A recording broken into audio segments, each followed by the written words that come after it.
But, then you've got people on the other side saying, well, but experts disagree, which is a kind of typical merchants of doubt tactic. And the same will be said for nicotine benefits in Tourette syndrome, ADHD, autism, bipolar disorder, schizophrenia, et cetera, et cetera. In fact, a lot of research is looking at cross-sectional studies that find associations and trying to claim that nicotine causes those things. They want to when all logic says that people with those things are using nicotine because it helps them, but so we're going to face that. But I mean, one of the ways to deal with this is to get people to tell their personal stories. I should be the last one to ask anyone to do that. Why? Because an adult living with ADHD is already stigmatized.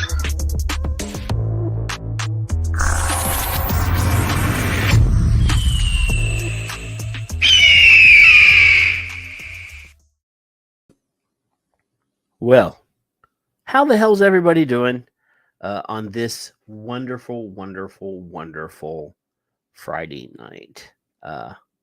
Hey, there's the desktop camera. You see that? I got my little vape band, my glow in the dark vape band right there. 5 pawns symmetry. I've got batteries. We're ready to go. We're ready to go, boys and girls. Don't worry about Daredevil. This is if you've read this, you should. This is a good book. But anyway, we're not going to talk about that. How the hell are you? How was your week? I hope everybody's week was good. Mine was fine. Huh? See, we're conversing. We're having a conversation. I see there's people here. Hello, people. I'll name off some people here. Tom is here, and Raj is here, and I'm here. And again, there's the lovely and beautiful Skip Murray is here, and Yolanda is here, and Mallory is here, and David is here. It's like, I feel like Romper Room. If you remember Romper Room, she had the little mirror that she could look through and see all the people. And Victor's here. We will probably be using the Victor share screen tonight. That was made possible by our friend Victor, so that Kevin could share stuff and still be able to pay attention. He's getting old. He has difficulty looking at 2 different monitors. But he does what he can. He is a boomer. Hey, there's Troop. Hello, Troop. But anyway, I'm here. We're going to talk about some stuff. We're going to talk about the government setting up a new department at Homeland. I think everybody should be aware of this. It is called the Disinformation Governance Board. Oh my gosh. Hey, my friend 80s Made Consumers here, and he's actually from the comic book world. He's following this channel. I have 2 channels now. But hello, 80s Made Consumer. How the hell are ya? Anyway, y'all be nice to 80s Made. He's new. And he may not even stay very long because this is probably not his shtick. But, thanks for coming. But anyway, let's bring in my brother from another mother, my older, much, much, much older brother from another mother. There's Kevin. What? Kevin, can you hear? No, I can. Do you have your hearing aids in? I take a week off and everything goes to shit. There's another guy, Michael Redfern. Hello, Michael Redfern. Hello, Mr. Redfern. Redfern. Again, there, due to the fact that I was on in the chat room of a comic book channel earlier, and the guy promoted my channel. I think a lot of the comics people might have followed the wrong one, but they're going to be in for an education when it comes to harm reduction. It is what it is, guys. Anyway, what the hell you been doing, Kevin? Yard work, puttering around the house. That's what I've been doing. Well, I've got these damn Bluetooth headphones in, and one of them just stopped working. Oh, see, we're both having problems then. All right, this is like the boomer. This is like the the boomer technological show. Boomerine shit over here. I gotta. Well, look, I'm gonna I got put this it back little in the case and take it out and see if it reconnects. I got this little 4-way Bluetooth connector. It's really cool. It's green there it in goes. the middle. Wow, see that? Woo-hoo. Can you hear me? I can hear you fine. Can you hear fine. me fine? See, I can hear you fine. So, What were you? Why did you blow everybody off last week, Kevin? Because I don't like you. Like you didn't tell us that you weren't going to be here, and people were so upset, and it's really hard to live stream by yourself, like especially when you're like doing news stuff and you're talking about like it, and none of these chuckleheads in the chat room wanted to come in, so I had to do it all by myself. And back in the day, like 10 years ago, when I was just doing the audio, I could do that, like because I would play music, and now copyright, you can't do that. Or no, but it was good practice for you. YouTube will block your ass. But anyway, well, I did, David, but I was being selective. How about that? Well, anyway, so 80s made consumer. This is again. He's not from our world, but anyway, it says I'm an 80s kid who liked the things we grew up with, but I'm a Navy vet and a conservative, so I can hang out. Yes, well, I mean, we are mostly a libertarian conservative group over here. We want people to do whatever the fuck they want to do as long as it doesn't interfere with us. That's sort of our thing. I don't. We do talk about harm reduction, drug harm reduction, tobacco harm reduction, a little bit of government nonsense. The other thing we're going to talk about is also the FDA has decided that they're just going to ban all menthol cigarettes. Double plus good. I think we've talked about that a few times here, and except how does that not seem like they're targeting a specific demographic? They have a choice, Patrick. Very low nicotine. Oh yes, very low nicotine, so that you smoke twice as many cigarettes, and it's they menthol. Get twice as many tobacco user fees. It's menthol because FDA does collect a fee off of every cigarette sold in the United States. And I did Google. I Googled because I did it like an honorary Jerry Google alert search. Yeah, and is that the one that you tagged me in? The one that the actual law says that the FDA or the federal government can never ban tobacco sales in a face-to-face setting. Is that the one you're talking about? No. Oh, that's a different one. Oh, you said Jerry. This was in the spirit of Jerry because but here's the thing, Kevin. We've already embarrassed Jerry. No, I don't want to embarrass Surgeon General. We've pulled his pants down. We've embarrassed him. We've made him look like a chucklehead or a moron. Mm-hmm. He is not the Surgeon General anymore. Right. So why do we even care? I'd have already moved on. Shush. In the spirit of the Google alert thing that Jerry liked, I just looked up how to add menthol to cigarettes, and there was like 28 million answers. So it's not like consumers are going to do shit on their own because I do seem to remember seeing a PhD, some sort of stupid person said, "Well, just go to the tobacco store and buy loose leaf menthol tobacco and roll your own." Did you see that? I saw that. I did not. But anyway, hey, let's just dive into this Department of Homeland Security nonsense. Let's do that. Oh, double plus good. I mean, come on. This is the Washington Post. The Washington Post. They are a bastion of freedom over there at the Washington Post. But this is from staff writer Aaron Blake. And I'm going to scroll. I like to keep stuff on screen so you guys can read it along. All the links that I remembered, I put in the show notes.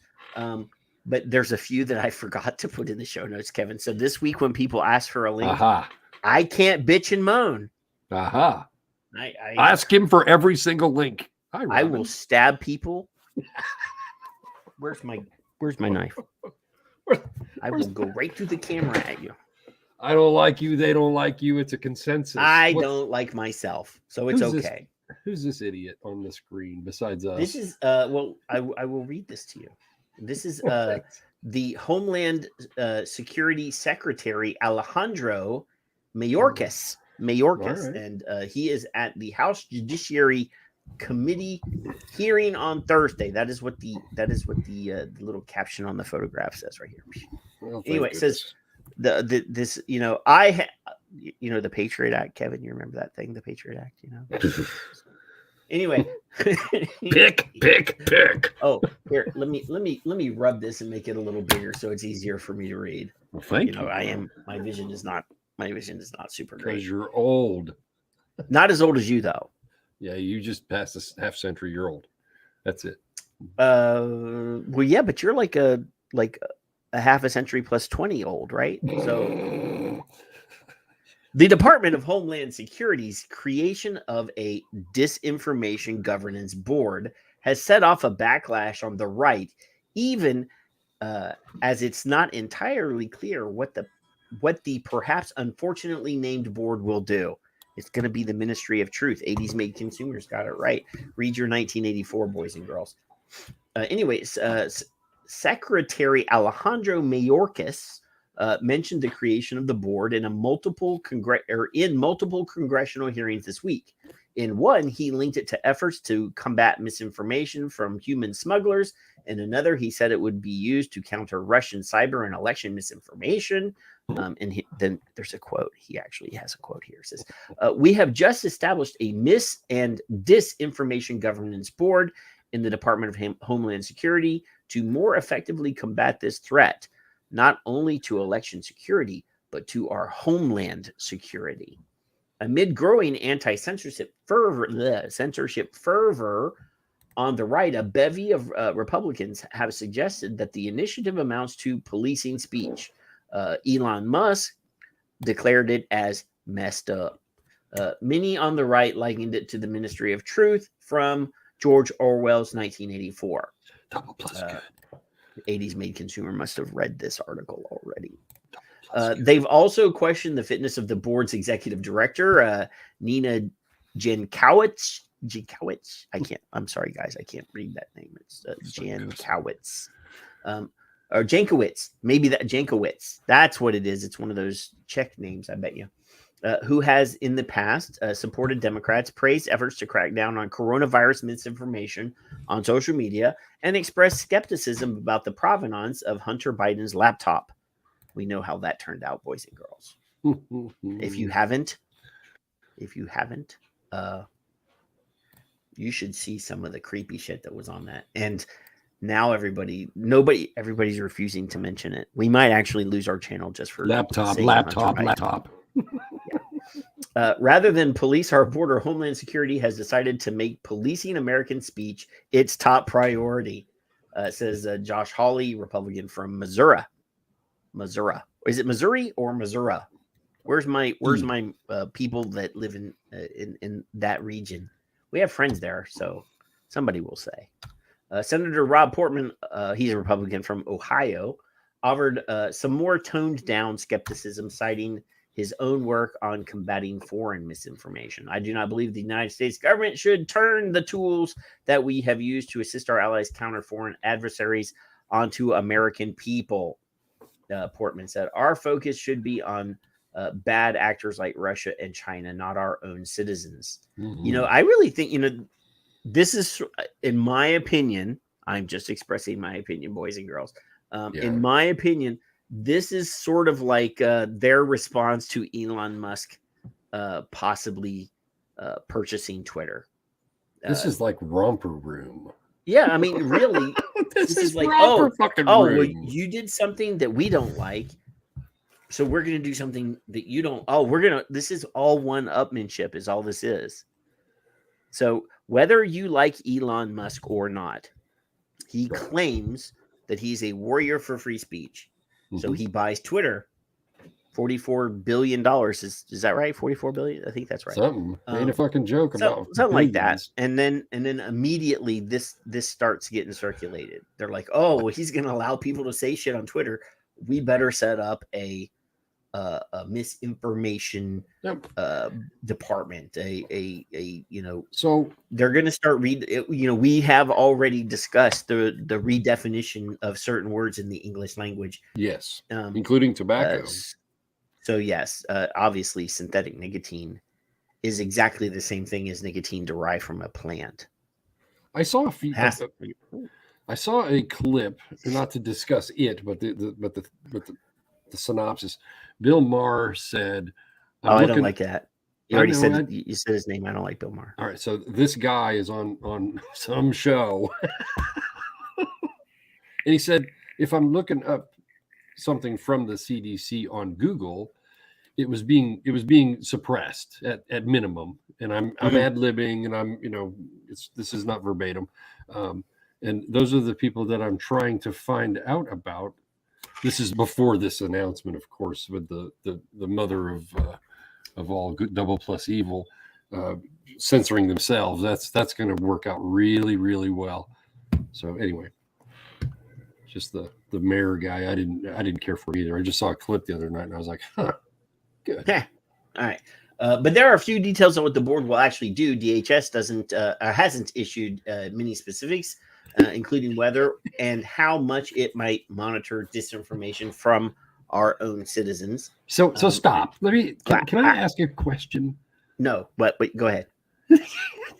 You've got a plan, and you talk to a guy at the post or a girl, I don't care, and then you don't have a plan for. You don't know what they identify as, Kevin. You have to go check. Fuck ever. It doesn't matter to me.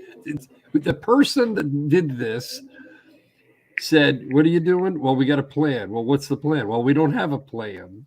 This is your government in action right here. This is your tax dollars at work. Yeah. Even vape bros are more organized than this. I mean, the neckbeards and flatbeard hats. Yeah, the flatbill hats. What the fuck is this? Oh. Yeah.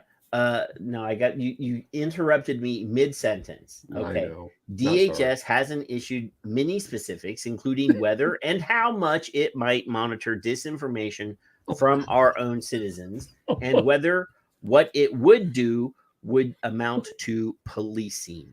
The Washington Post reached out for more information Friday. The department previously declined the Associated Press request for an interview on the subject. Despite Republicans' expressed concern, they didn't press Mayorkas on much detail at the hearings on Wednesday and Thursday, and the DHS does have a history of tackling disinformation, including during the Trump administration. How can you possibly be gaslighted into believing that this is going to turn out fine? Everybody's fine. This is, there's a video of a kid, and Dimitri used to share it all the time, but it's a kid with the dart gun, and he shoots himself in the nads. And then he realizes that what he did was a fucking mistake. That's what this is. I haven't seen it. This, regardless of whoever's in charge of this, this is power that will be used against the American people, regardless of what side of the aisle you are on. Pay attention to no man behind the curtain. Yeah, whatever opinion is the most popular at the moment will be used and weaponized. Trumpeted, amplified, and beat down on your friggin' heads. Yeah. Holy How dare you have an opinion other than mine? Fuck you. Who do you think you are? Under questioning from Democrats, Mayorkas said the board was part of an effort whose, and here's a quote, goal is to bring the resources of the department together to address this threat, specifically citing misinformation disseminated to Spanish speakers. In a separate hearing, he mentioned it briefly as part of efforts to combat Russian misinformation. The National Review's Jim Garrity filled in some of the blanks in writing Thursday about how the board could do some good things depending upon its mandate. Then there's a quote from Garrity's piece. It says, in theory, this proposal doesn't have to be a terrible idea in that it is allegedly designed to rebut human smuggling organizations peddling misinformation to exploit vulnerable migrants for profit, as well as monitoring messages from terrorists and extremist groups. Let me tell you this, boys and girls. Having worked in the in this part, not directly with, I mean, I worked with the UN. I worked in certain areas of Central and South America. I've worked building prosecutorial cases against drug cartels in Central and South America. They have better resources on the internet than the U.S. government does in a lot of places. Like, they don't need to be policed because they have the dark web. Right. So don't we have, we do actually have multiple cyber commands in the United States. Different agencies have, I'm going to say a 3-letter organization here that listens to everything we say, and I'm not being paranoid. The NSA. Oh, be careful if the show goes down, because I said NSA. Laptop. But yes, we already have organizations and agencies within our government who are designed specifically to combat or target these groups. And this is a smoke. I'm going to say they do good work. If they stop human trafficking and exploitation of minors and children from other countries being brought in for sex traffic here in the United States, and it happens, great. Mm-hmm. But aren't all these different agencies doing the same shit, stepping all over each other? Gaslighting is a psychological manipulation, period. Yeah, this is oh, look what we did for you. This is just PR. Thanks. This is just some politicians. I feel like George Carlin right now. Or people that have been political functionaries that are non-elected. They still want to make it look like they're doing something so that they don't lose their appointment. What I really think we should do is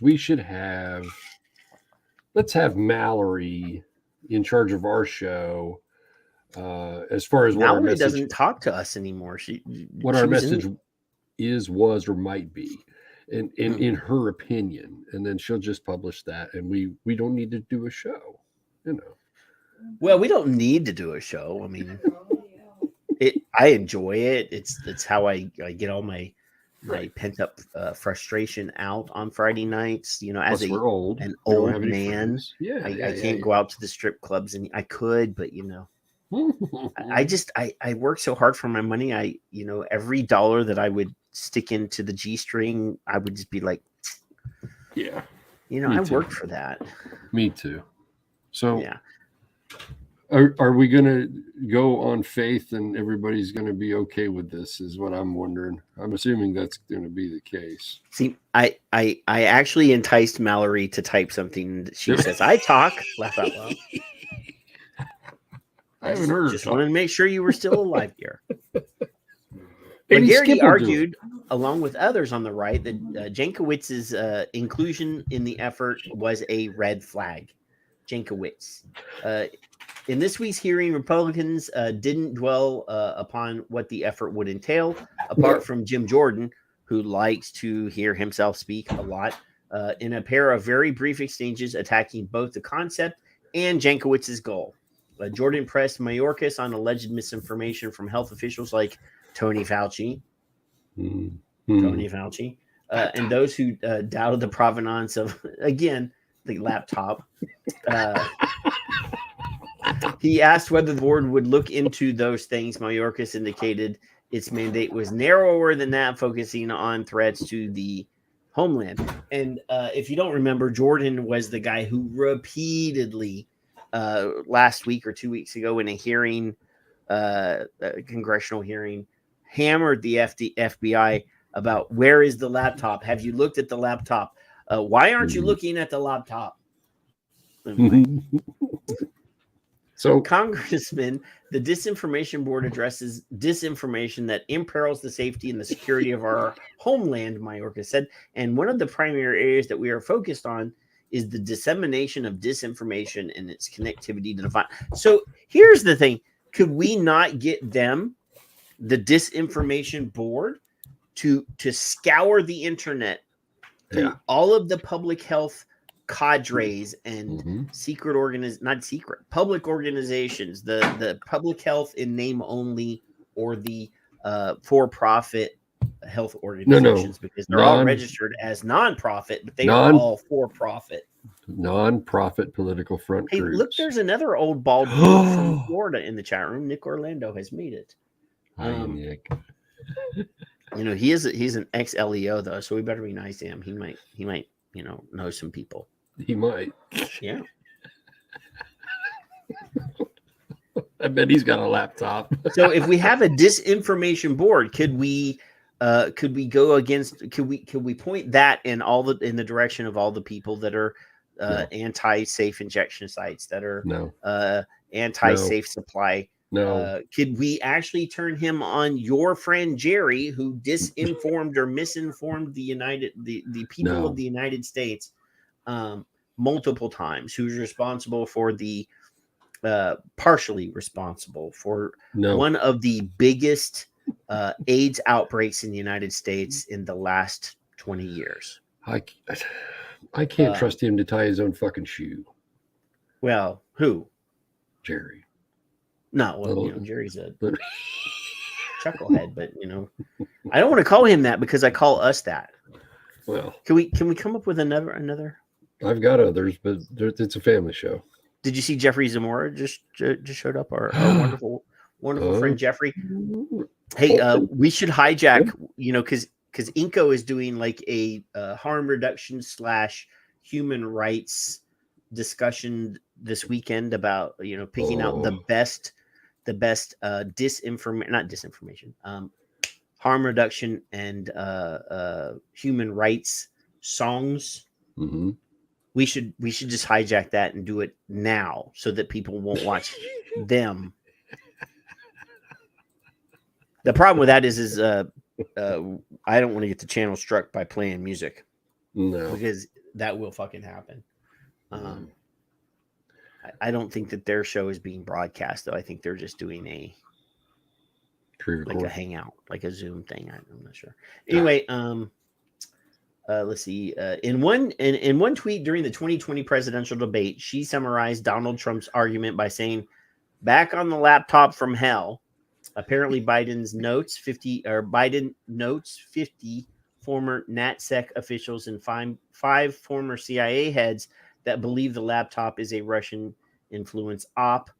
She separately was quoted as saying of the laptop, "We should view it as a Trump campaign product because of Trump." So again, I'm not defending Trump, No.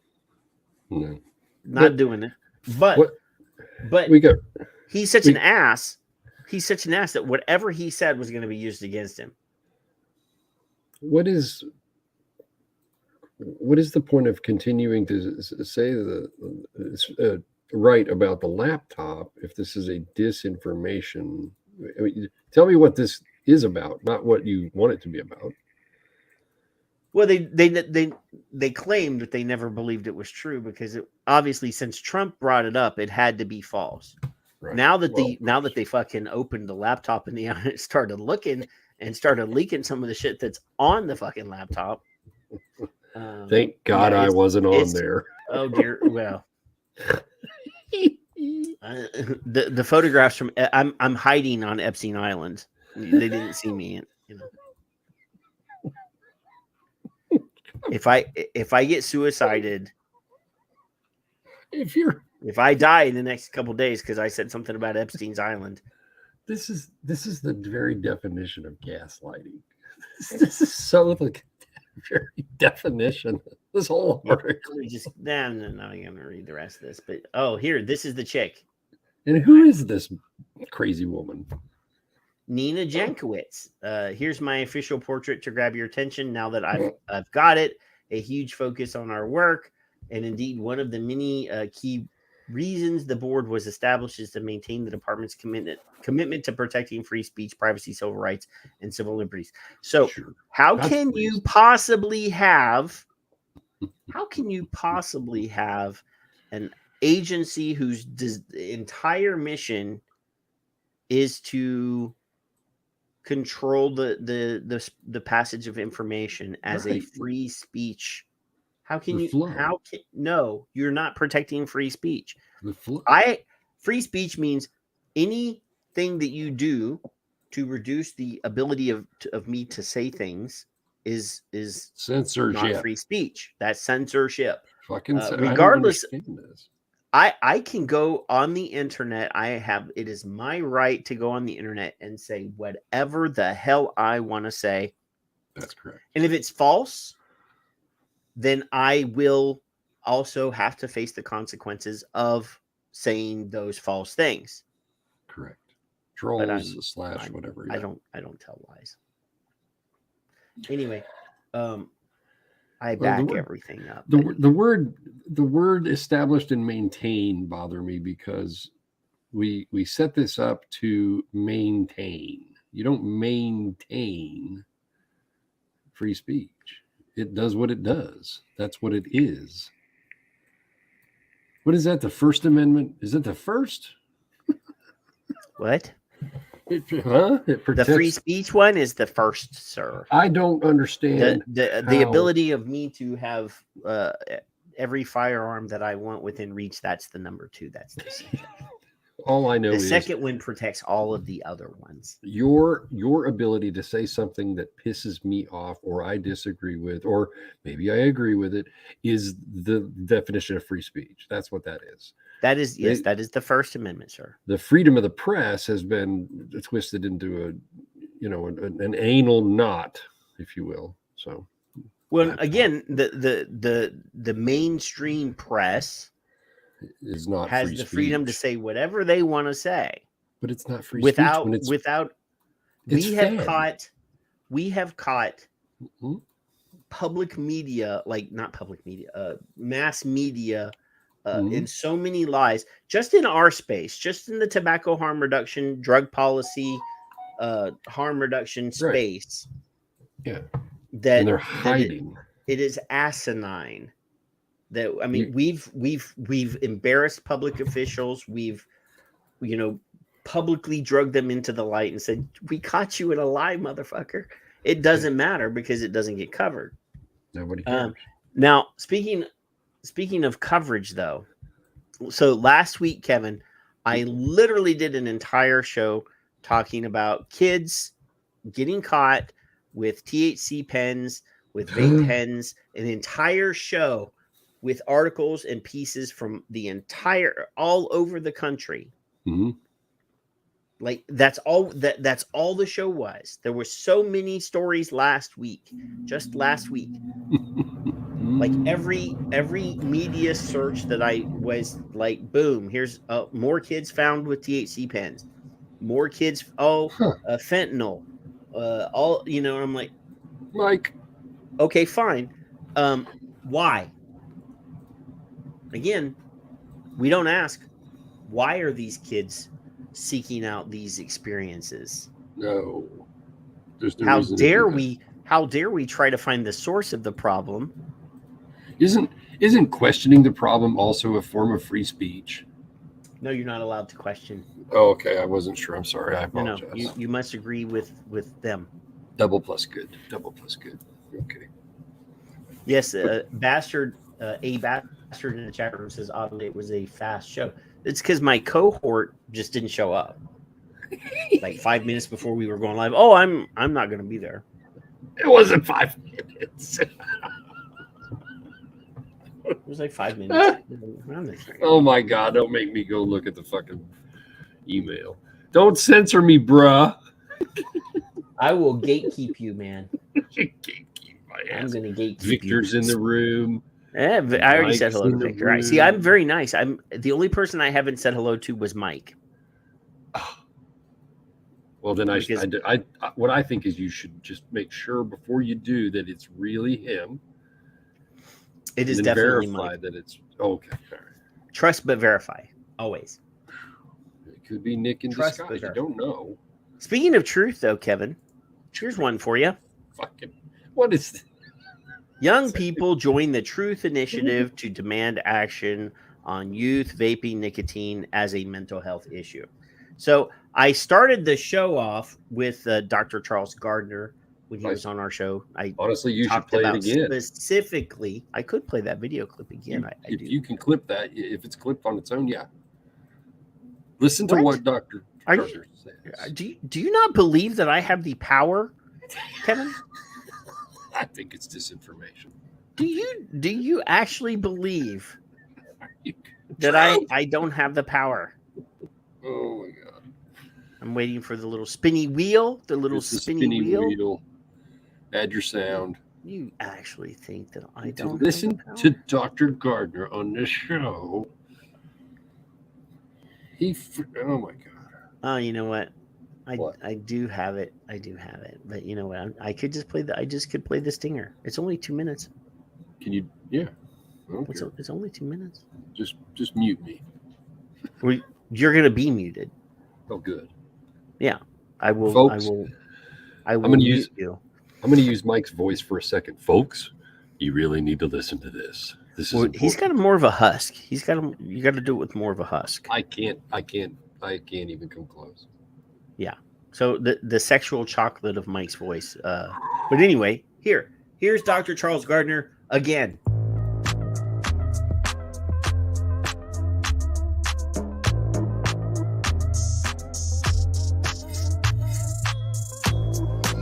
Hello, let me just say I don't like.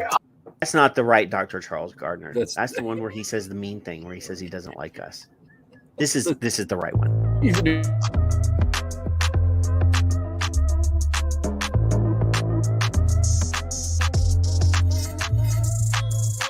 But you've got people on the other side saying, experts disagree, which is a typical merchants and doubt tactic. And the same will be said for nicotine and Tourette syndrome, ADHD, autism, bipolar disorder, schizophrenia, etc.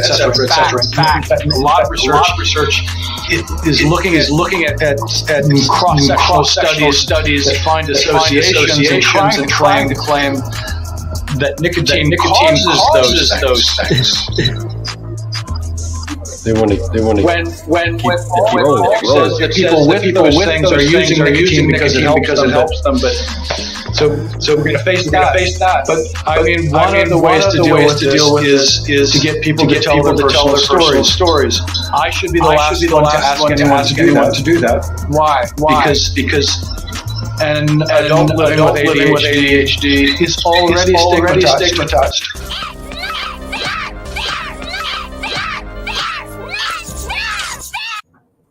I did that on purpose because I saw Kevin left. I think Kevin had to go poop. Everybody poops. Well, we do, but not during the show. It echoed. Why did it echo? I don't know. Why did there shouldn't be no echo? It was echoing. Anyway, Charles. What was echoing? Charles was echoing? Yeah, Dr. Gardner. To me, it was echoing. It didn't echo in my earpieces. Oh, look.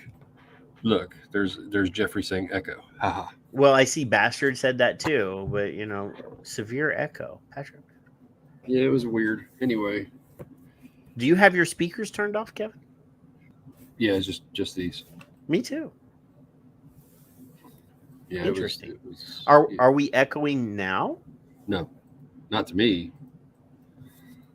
So, was Gardner? You said Charlie was echoing. Yes. I didn't hear an echo. Did this? That's echoing? Yeah. It's not echoing for me. Interesting. I think you broke it. I did not. I think either you're way, fucked up. Anyway, Dr. Gardner predicted exactly what you're reading on the screen. Exactly. Charlie predicted it. I'm going to call him that because he's my friend, Charlie. Anyway, say you.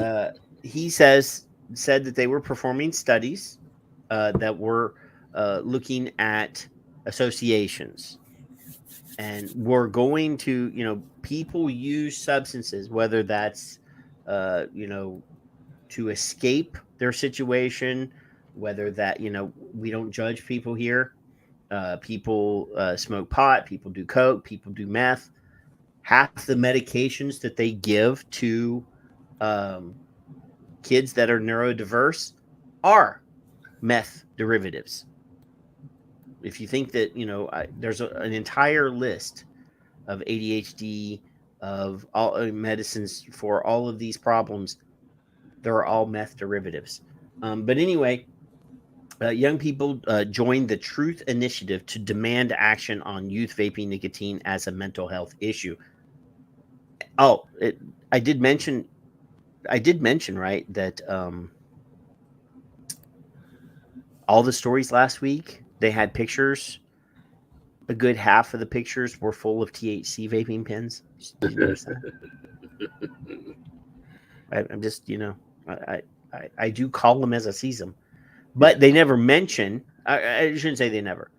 A good number of them didn't mention the fact that the products that the kids were caught with were indeed THC, Delta 8, CBD, all sorts of, of those things. They did mention fentanyl vaping. Mm-hmm.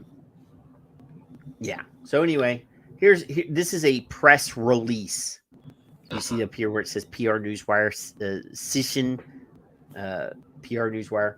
So it says young activists rally to raise awareness by calling on Capitol Hill decision makers in Washington, D.C. during the moment of action for mental health. Truth Initiative, the organization behind the highly effective Truth Youth Smoking, Vaping, and Nicotine Public Education Program. You notice that since youth smoking is down to like 0.03% or something like that. Yes, it is.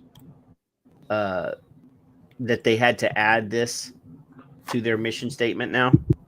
Yep. Yeah. So is gathering young people from across the country in Washington, D.C. today for a moment of action for mental health. The event taking place on the National Mall will call attention to the impact that vaping nicotine is having on youth mental health and demand decision makers declare it a mental health issue. Well, since they put the fucking cart in front of the horse and they didn't, they don't bother to test to find out why these kids are vaping, what came first. Well, let me tell you, it's the depression, it's the stress, it's the trauma. Those came first. Those came first. So people are using to get away from the trauma, the pain, the stress, whatever, all those things. One came first, and it wasn't the nicotine use. It wasn't the THC use. It wasn't the crystal meth. It wasn't those things. Those things happened as a result of the trauma. So, yes, the moment of action is part of Truth's latest campaign, The Breath of Stress Air, and we've covered that ad nauseum. It is again, where's our disinformation, misinformation people? Because they actually need to be paying attention. The science is indeed there. We know this. I mean, all of the people know this. The unaffiliated scientists, the neutral parties, they know this. Which busts the fantasy. You see this, the breath of stress air, busts the fantasy that vaping nicotine is a stress reliever and calls out the tobacco industry for promoting e-cigarette use and vaping as a way to deal with stress. In fact, vaping nicotine can see there. If they were like positive in their statement, they would say vaping nicotine increases stress levels. So that they would say this little fucking 1 3-letter word right there. Because they would say does. None of the research is conclusive. None of the research that they're citing is conclusive, I should say. None. Zero. We actually went to their website and pulled it. We tore it down. It's all fucking like weak words. They won't say the truth, even though it's the Truth organization. increase stress levels and amplify feelings of anxiety, depression. Anybody that's ever fucking smoked a cigarette knows better. The irony of stupidity. It's like caffeine. The reason why people except that, you know, more people drink coffee, it's more socially acceptable. So nobody's going after caffeine for increase. That caffeine could increase, and actually, technically, if I drink enough caffeine, I'm going to get the jitters. Right? People do that. Not me, but other people. No, I could drink like an entire pot of Death Wish coffee, and I don't even get the shakes anymore. I get the shakes when I don't get it. As part of the moment of action, young activists, including former e-cigarette users, oh my God. Yeah. If it's so hard for them, if it's so addictive, Kevin, how can they be former e-cigarette users? I don't know, Patrick. I don't know, but it's symbolic. It's supposedly more addictive than heroin. So they didn't bring any current users. Huh, imagine that. They couldn't find them. Well, it's less than 0.01% of 0.03%, Kevin. Well, there you go. I mean, it is so tiny, but it is an epidemic. Hi, Darren. Because newspapers and TV stations all over the country last week, literally showed like 10 different videos from 10 different local news channels that were almost verbatim the exact same nonsense. Why didn't Jerry come almost like it was embedded advertising? Exactly. Yeah. For those of you that don't know what embedded advertising is, it's when an advertiser actually pays the news, the local news channels to do stories. Yes. That are actually just advertisements for whatever thing that they're doing. That's funny you mentioned that, because Truth Initiative spent about $1 million in 2019 for research, and we're going to quotate. How much was their budget for the rest of the entire budget? Well, I don't know, but they spent $60 million. They spent $1 million. I'm going to repeat that on research, and they spent $60 million. It was like $59,980,000 on marketing. Double plus good. Marketing. Well, marketing. Yeah. Why would you need to market? Anyway, two different places too, which is probably another conflict of interest. But I'm wondering why they would pay for a marketing since they're nonprofits. Yeah. The newspaper or the networks actually get a tax write-off for any stuff that they do for them. Wouldn't they gladly report it? You would think they would gladly report actual news. But well, they do, but you know, they get Sanjay Gupta and what's the white-haired guy, Anderson Cooper. So those guys will do entire shows spouting off the nonsense that they've been handed to spout off. I'm doing the Victor share screen already. I did see that. I haven't clicked on it yet. Would you like me to share since Victor's actually was here? Before we get too far into the weeds, is that big enough for you? Rub it a little bit more, please. A little more. Jeez. There we go. Rub it one more time. I don't think it'll go any higher. Oh, okay. Well, hell, I guess it will. So, same thing Patrick just mentioned. They're meeting, and here's the people, and I don't understand what the history behind them is. But now, anyway, not to be ugly. Scroll back up. Scroll back up. I did. So now the person in the middle in the Surgeon General's uniform. Yes. Now that person. Mm-hmm. I have to be careful how I say this.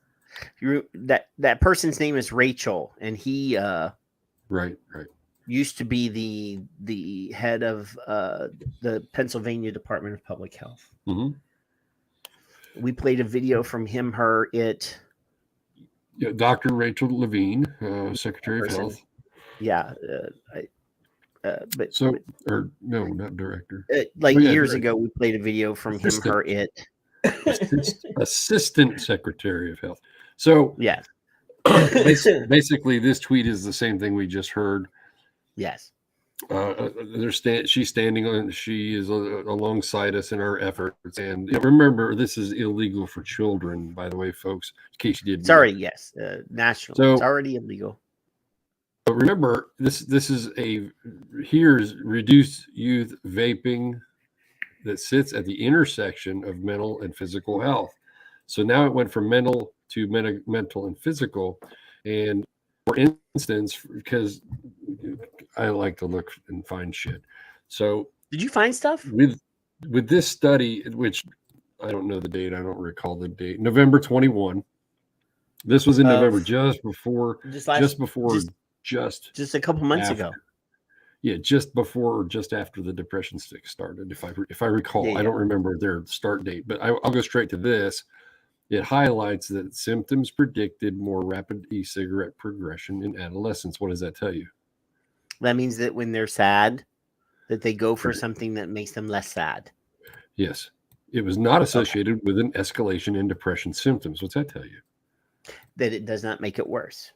So it does, might, or some other modal fucking. It alleviates some of the depression symptoms. Exactly. Yes. We actually use. Kevin, do you remember a couple months ago we did an international week? We did like literally a week of 24-hour broadcasts with people from all over the globe. We had scientists, doctors of public health. We had pharmacists, people, politicians. We actually did an entire show. One of the 2 hours that I am most proud of in the entire 10 years that I've been live streaming in one form or another. Yes. The 2 hours I'm most proud of, and we had our very good friend Skip on and our very good friend Richard on, both of whom have, and again, I have diagnoses that put me in that category that I am aware of. I've been living with for a long time, and are not nearly as severe as Richard and Skip's. Yep, which is it's a good leeway to this. So, am I going to finish my sentence? Go ahead. So when we have people who will come on our show and tell their truth and speak the truth about what is going on with them and talk about suicidal ideation and the actual meds, we talk about crystal meth, the actual medicines that they give us or they try to give us to control our symptomology actually makes us different people. People really don't. I mean, they don't get it. When you take the meds that they want you to take, sure, it silences the voices that you might possibly hear. It reduces your anxiety. It does all the things, but it also fills your head with fog. It completely adjusts your neurochemistry and it changes who you are. When there is something else that could do that without the fog, without changing who you are as a person, wouldn't you think that would be a better method? I do. They don't believe that, Kevin. But anyway, please continue now. No, they don't. So I'm going to highlight two things. By contrast, the path from baseline e-cigarette use to depressive symptoms trend was not significant. And, however, e-cigarette use was not related to the development of depression symptoms over time. So it was suppressing it. Now, can you scroll down? Are there any conflicts of interest noted in there? No. They do. If they have conflicts, financial or otherwise, there's normally a statement, and the authors of this have not included any conflicts. So that's good. And for the record, these are the we got McGovern, Pianin. I've never heard any of them. Rodriguez. Yeah, these are not our normal. These are not the guys that we know. No. So they're not our guys. And before you let go of the screen, who paid for this, Kevin? I don't know. It doesn't say. Yeah, it doesn't say. Oh, Cited if by it's like zero. if it's an NIH study or something like that, it would say. Cited by zero. Nobody. Science Direct. Well, so because I'm it not doesn't say what they wanted to say, so they're not going to cite it, Kevin. Well, drug and alcohol dependence on Science Direct. So there's no sponsor that I can see. Yeah. And there's no interest conflict that I see. Now, this and the show and you brought me to do my blog in December because I was so pissed off. I was so pissed off. And I say, and to be fair, Kevin, you do have skin in the game in this particular topic game. Yes, with my son. Yes, absolutely. Yes. Absolutely. And your wife. And my wife. I babbled and I went through some things, but you specifically get kudos for this. What if these kids have food insecurities, parents ignore them, verbal or sexual abuse, are broken from one parent homes, or have depression, PTSD for unknown reasons? So when they do, Tobacco Free Kids I have a meme about their Ritalin, or I think it's I don't know for sure what the drug is, but the drug that they give you releases dopamine in your brain. Guess what nicotine does? Releases dopamine in your brain. What would you rather have your kids on methamphetamines, or would you rather have them using nicotine? I know kids aren't supposed to use nicotine. So they're tiny humans. They're not going to eat. And I'm gonna use the argument that I've yelled at people for using for years. Fine. They're not gonna eat eggplant or tomatoes or any of those things that contain nicotine. It's not enough. I mean, obviously, the levels of nicotine in those things are very small, but yes, they do exist. They have. Well, did you see? Did you see that that our friend Nick got our T-shirt? Yeah. I think he got the new T-shirt. Nice. I think he got the new one. I'm gonna. And Ivana, I did not move. Spend a moment here. I'm gonna spend a moment here to do the shilling. The shilling of the things. So yes, we do have a Teespring store. I will throw the link into the chats, since we're in like 4 different places right now. It'll go into 4 different places. Boom. Oh, we just lost some value in our neighborhood. Addie's here. Right.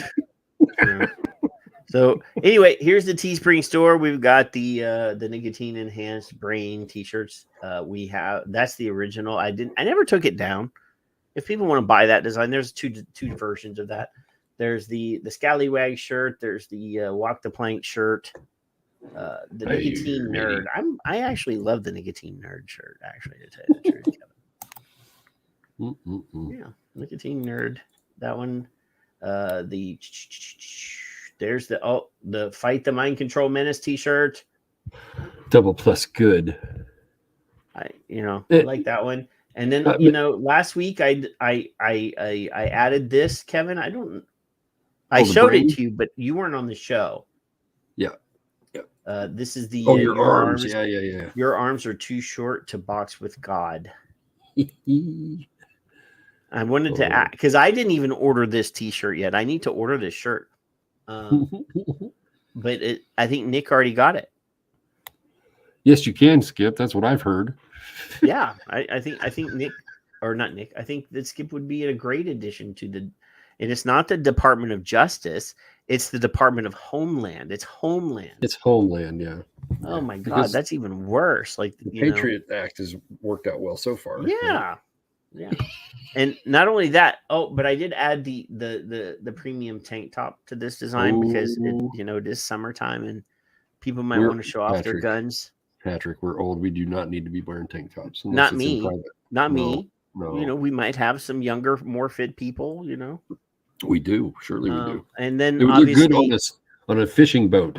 We want to talk and promote our friend Andrew at Vape Band, who was kind enough to create the hashtag clusterfuck vape band for us.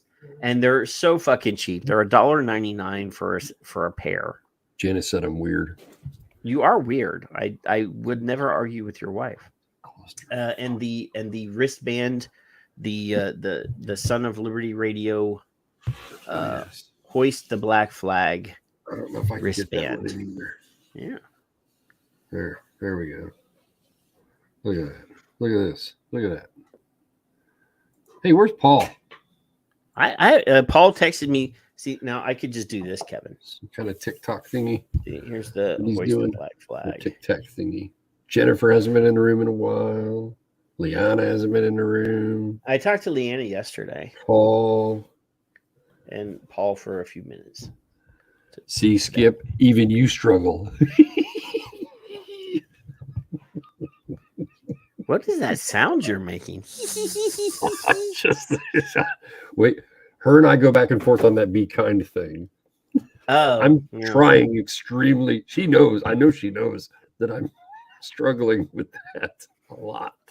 So yes, I just these products are still available to you, everybody, at a huge discount. So give our friend Andrew some business. One of these days we might actually sell enough to make $1. You never know. And send him to Jamaica for a week or something. You're making me crazy. Don't make me use my stern voice. I'm married. I ain't scared of you. Did Skip threaten you? I think so. Look at that. Don't make me use my stern voice. I did last week. She put did you see her 50 ways to quit smoking tweet? Did you see that? I did.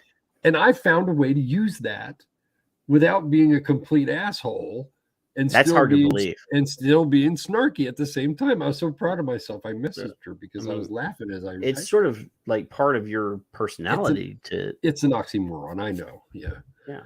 It's like a smart politician or good for public health kind of. Yeah. It really doesn't make sense, but I try. I do try. She knows I'm trying. I'm gonna pre-rub this. Plus, she might be stern. I'm going to show you an article now, Kevin. Okay. And there's a photograph in an advertisement on this article that has nothing to do with the article. It's just an advertisement. All right, I'm switching. If you laugh, you're going to hell. I'll just mute. I have nothing to do with this, but it's on my screen, and All right. If you laugh, you're going to hell. I'm just saying. Are you ready? Are you prepared? I'm prepared, and then I'm going to switch my earphones. Yeah, go ahead. Okay. So this is fingerlakes1.com, and it says the best way to dispose of vape products on National Drug Take Back Day. That's the headline. Yeah. Now, the U.S. Drug Enforcement Administration's National Prescription Drug Take Back Day is this Saturday, April the 30th, from 10 a.m. to 2 p.m. More than 100 local police departments and drugstores across New York have partnered together to provide a free opportunity to dispose of potentially dangerous, expired, unused, and unwanted prescription drugs. At the last collection event in October, the DEA says New Yorkers turned in nearly 29,000 pounds of prescription drugs at 149 locations, collection sites in the state.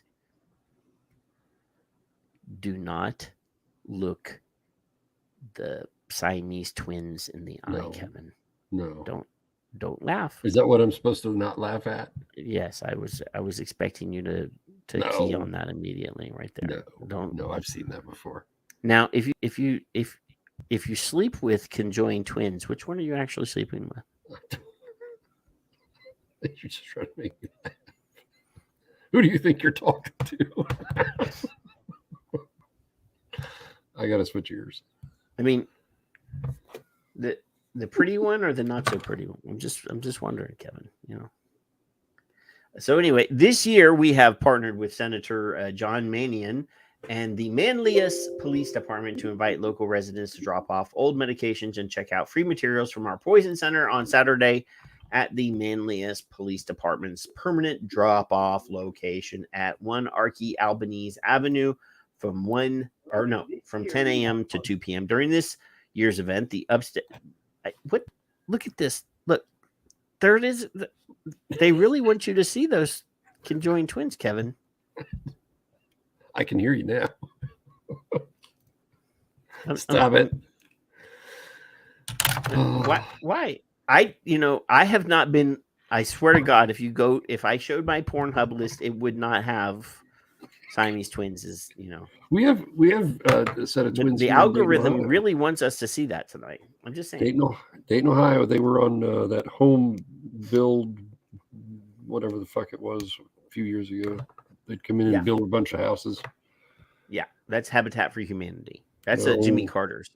No, the remodel show. I can't remember the name of it. I don't know. Ty is the guy that was the. Oh, yeah. During this year's event, the Upstate New York Poison Control Center wants to remind everyone of the best way to get rid of your vaping pens and cartridges. In 2021, our Poison Center received 132 calls related to vaping products.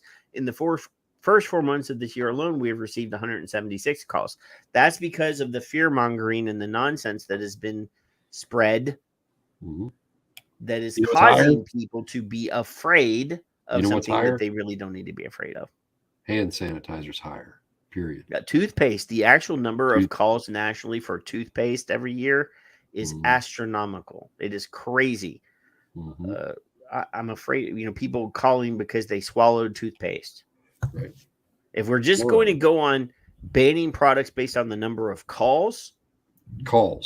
Yeah, just the number of calls. Then hand sanitizer and toothpaste would be banned overnight.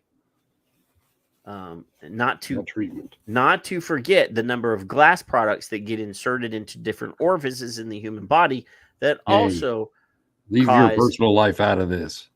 Emergency room and poison control center calls. So now, if I scroll down further and the photograph of these Siamese girls, these conjoined twins, is further down, this is a sign that the end of the world is coming, Kevin. The apocalypse is about to occur. So, with increased availability of vaping products, we expect this trend of higher calls to continue. That's because you keep scaring people shitless over something they shouldn't be afraid of.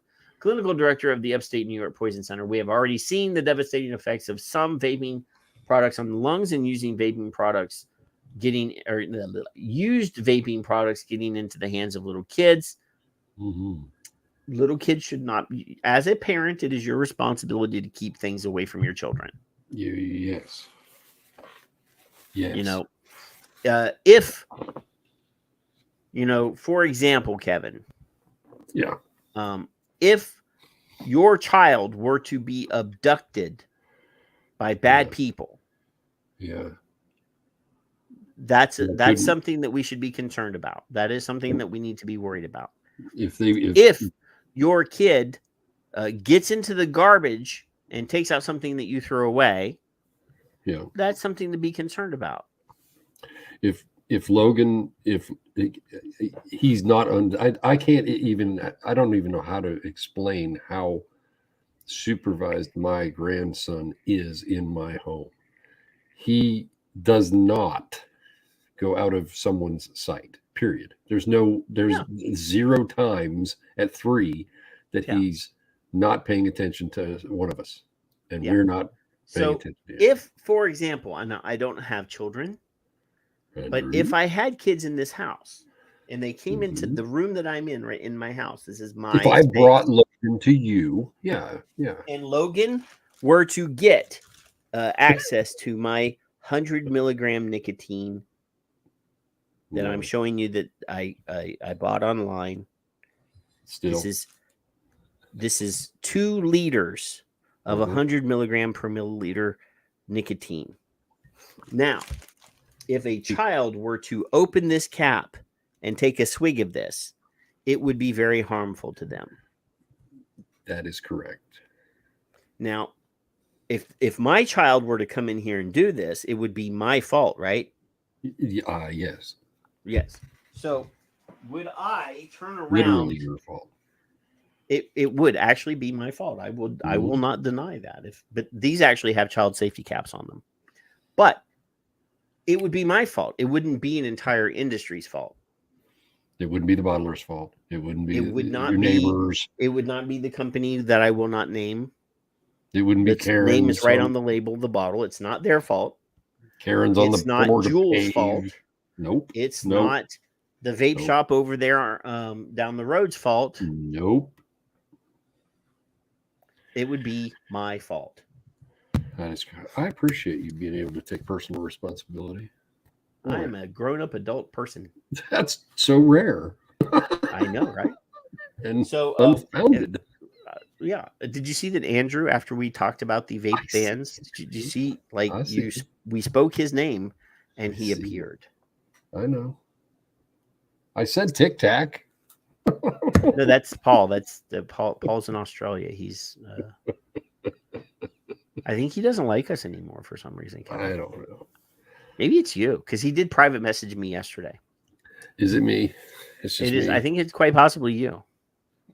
So anyway, with increased availability of vaping products, Andrew is in New York. I know that for a fact Andrew is in New York. I don't know where Mowgli's at. I don't know where everybody's at. I know quite a few of you where you are, but I'm not quite sure where everybody's at. But I know Andrew is in New York. He's in like Brooklyn or the Bronx. He's in one of the boroughs. Yeah. He's not from New Jersey, guys. I promise you. Don't judge him. He's not from. Yeah. Anyway, it says here, with the increased availability of vape products, I'm quite sure in New York there's actually not any sort of increased availability since they banned almost everything. Vape shops all over the state closed, right? How is this increased availability, Kevin? I think there's some black market bullshit going on. I'm not sure. Well, yeah. I mean, that's why I have 200 milligrams, 3 liters of nicotine, right? I could be wrong. I don't know. But Mowgli is trying to date your girlfriend, Kevin. Oh, really? All right. Yeah. I missed it. The sisters. He says that he'd date her.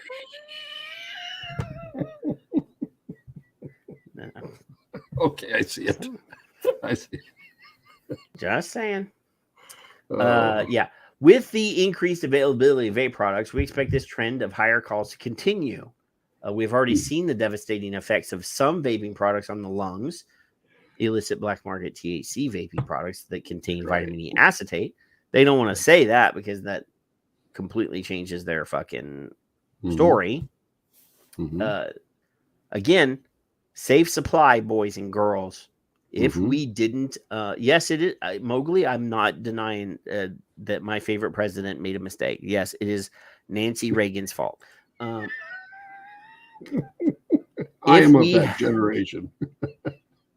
Just say no. Oh, sure. Yeah. So if we promoted safe supply, if we made it safe and you mean reasonable regulations? We had reasonable regulation for these products. There wouldn't be illicit THC vaping deaths. There wouldn't be hepatitis C from dirty needles. No, really. We would be in a much better location if people had just embraced that everybody's different. That everybody wants to do what they want to do. You're saying as long as you get the fuck out of the way and all you have to do, I'm reporting you to the misinformation board. Yeah, like safe injection sites, clean needle exchanges, all these people that were bitching and moaning, people from the right.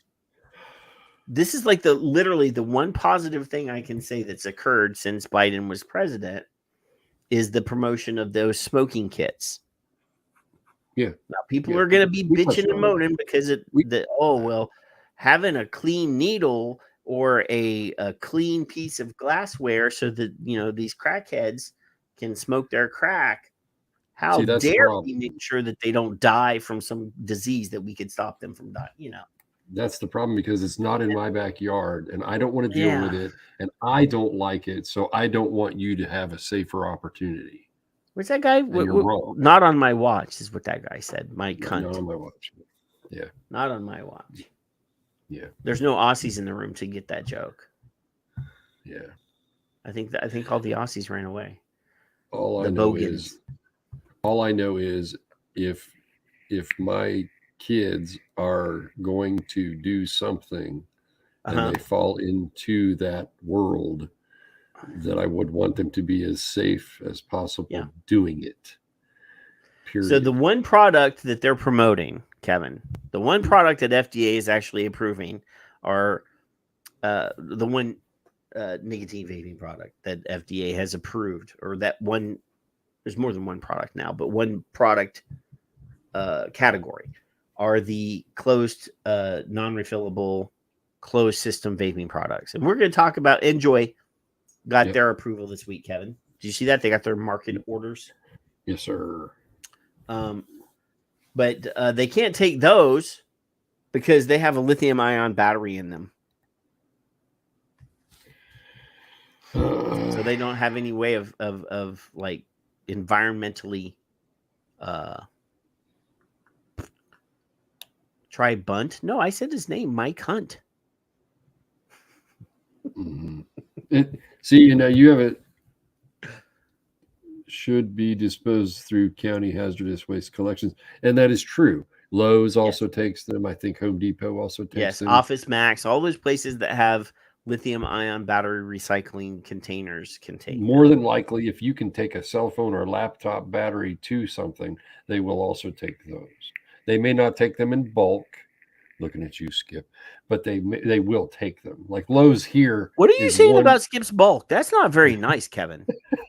I haven't called her a cranky old bra tonight. No, but now you referred to her as bulk. So no, I stop it. So Lowe's here will only take one at a time in a package. You can bring 50 of them, but you'd be standing there for a while to seal them up. That's and it's free. So then they go in to talk about vape cartridges. There's a lot of hits on this. Not Enjoy. A lot of hits. A lot Juuls, of Juuls. One Juul cartridge is like 10 cartons of cigarettes. Kevin, did you know? Yeah. These fucking people. Yes, Mowgli. I know his real name is Greg Hunt. I just like to call him Mike Hunt anyway. That's right. I have not tried Mr. Zamora. Have not tried it. Yes, Jeffrey. I'm going to remove this from the screen. I personally have not tried this specific thing from Enjoy, but I have been a giant fan of Enjoy for years. They've always done right by us. Obviously the only reason these products are even available now is in 2009 they sued the fuck out of the FDA and won. Obviously the end result wasn't prime. I mean, we got stuck in a tobacco category, but Cetera has that's the parent company of Enjoy. Cetera has done great stuff, and they're not affiliated with any tobacco company. I believe one of the local convenience stores here actually sells those, and I think they're relatively inexpensive. So good. I might just before next Friday's show go and buy a few. They only have like 2 flavors now, tobacco and menthol. I think is all they have. So until FDA takes menthol away. Mm-hmm. I saw an article this week. Somebody tweeted about how menthol makes it more addictive, Kevin. How it makes it more soothing to the throat. I don't know that. I never use them. I don't know. I myself would say anybody that's ever smoked a menthol cigarette would know for a fact that menthol is not menthol. Soothing. It's actually makes it much more harsh. Maybe they just like menthol. And it could be that people like whatever the fuck they like, man. Exactly. I don't know. I don't understand it. Your wife likes you. I don't know how that happened. Well, it's been 30 years. She's just complacent. Is it just she's in a rut? And I cannot believe to a certain point where she's just not motivated to run away now. She told Or do you have her me, chained to the radiator in the basement? I mean, she told me this would not last 5 years. So I'm 25 years proving her wrong. And I'm happy. you have worn her down, is what you're saying. 25 years worth of her being wrong. That's the way I see it. She's lucky to have me. And I remind her of it every day.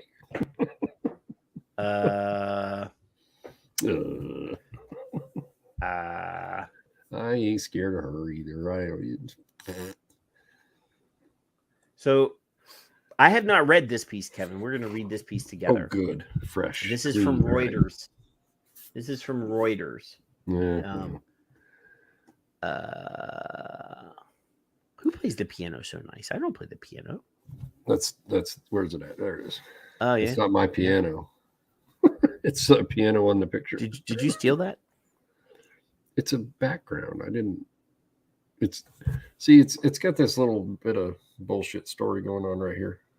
Well, there's a ghost like right there. There's like a ghost yeah. Playing the piano. I can never get the lighting in here correct because I'm in a big fucking room. So I'm in a big room. I can't get my lighting correct. And this is actually a real room. Like this is real stuff in my room. I don't have It's writing. I do have a green screen. Yeah. But it's just the doors, man. You know, because I don't want every time somebody walks past. You know, if the wife is walking past and her nightie, I don't want you guys seeing my beautiful wife in her nightie. That's right. That's right. Unflavored tobacco juice has been passed by the FDA, but has any unflavored? No tobacco, no e-liquid in a bottle has passed FDA. None. Not juice, regardless of flavor. Mm-mm. Nope. The only products that have received marketing orders by the FDA have been a few closed system tobacco flavored products that are outdated. But no actual e-liquid has been approved or has received marketing orders. None. Zero. Zilch. None will.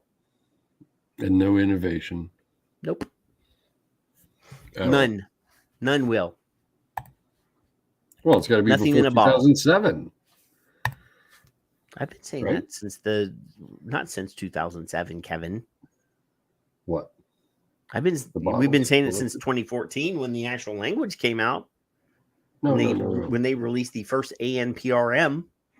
No. The liquids don't the liquids along with the devices have to be pre 2007 February 27 for a substantial equivalency application. Yes, if you have a grandfathered product, if you had a product on the market that was before the 2007 deadline, then you wouldn't need to do a PMTA. You would do what is called a substantial equivalent application that says that the product that you manufacture now is substantially equivalent to the one that you produced before 2007. However, liquid included, right? Yes, and it would. There was no product that was commercially available by that date. Right. If any product had been on the market prior to that date, then they would have a fucking monopoly on the market. Yeah, but again, nothing like that was on the market then. So, yeah. But yes, no unflavored as far as I'm aware of. The handful of things that have received marketing orders have all been tobacco flavored. Right. But anyway, hey, look at here. I gotta hide the current product there. So it says here, China issues draft rules to control e-cigarette production. And this is from Reuters. So this is a reputable news source. So I actually I have that. Good night, young lady. Look, I have the blue Watofo what is this called? No. Not a clue. Minikin. This is a minikin. You can see this is the same exact thing that they're holding up in that photograph. Sweet. Yeah, see that? Woo. Sweet. It's a fingerprint magnet, that thing is. So anyway, let me scroll down so that we can get past the photo. Shanghai, this is from the 25th. China's tobacco regulator on Monday issued draft rules to strictly control e-cigarette production as it tightened oversight of the industry. The State Tobacco Monopoly Administration said it would reasonably control the scale of e-cigarette production capacity to prevent overcapacity. Foreign investment in the retail of e-cigarette products would be banned, the regulator said, and it would review foreign investment in production, requiring e-cigarette firms that want to list in China or abroad to obtain pre-approval. Ooh.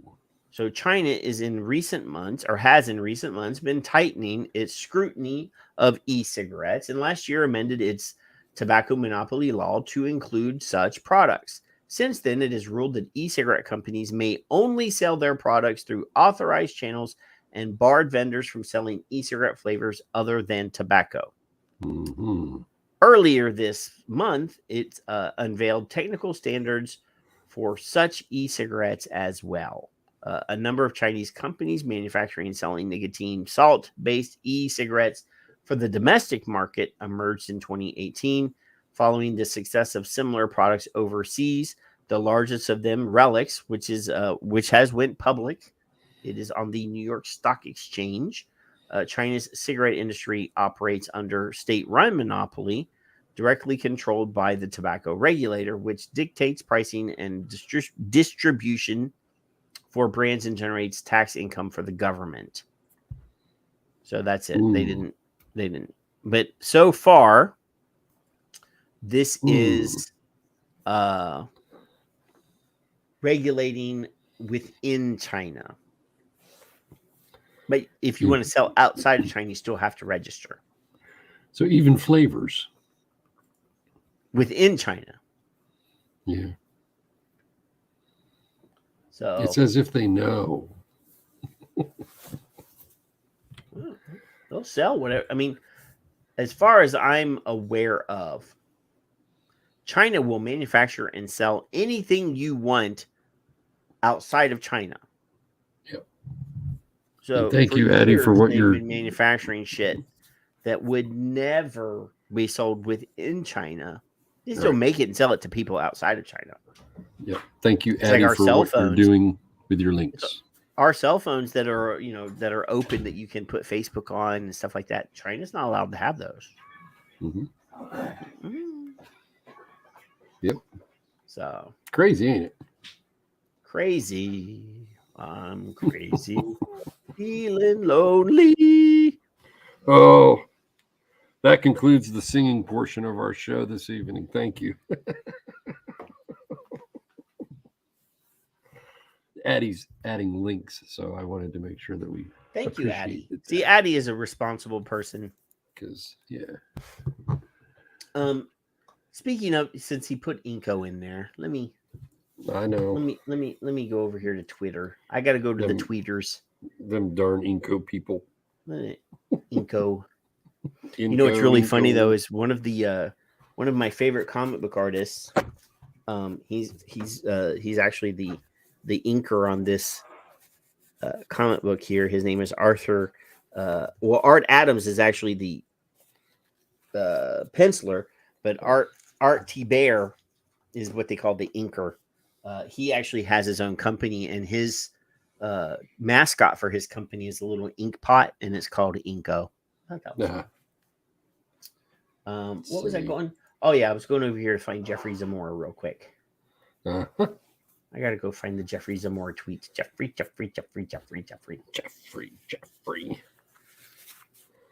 Marsha.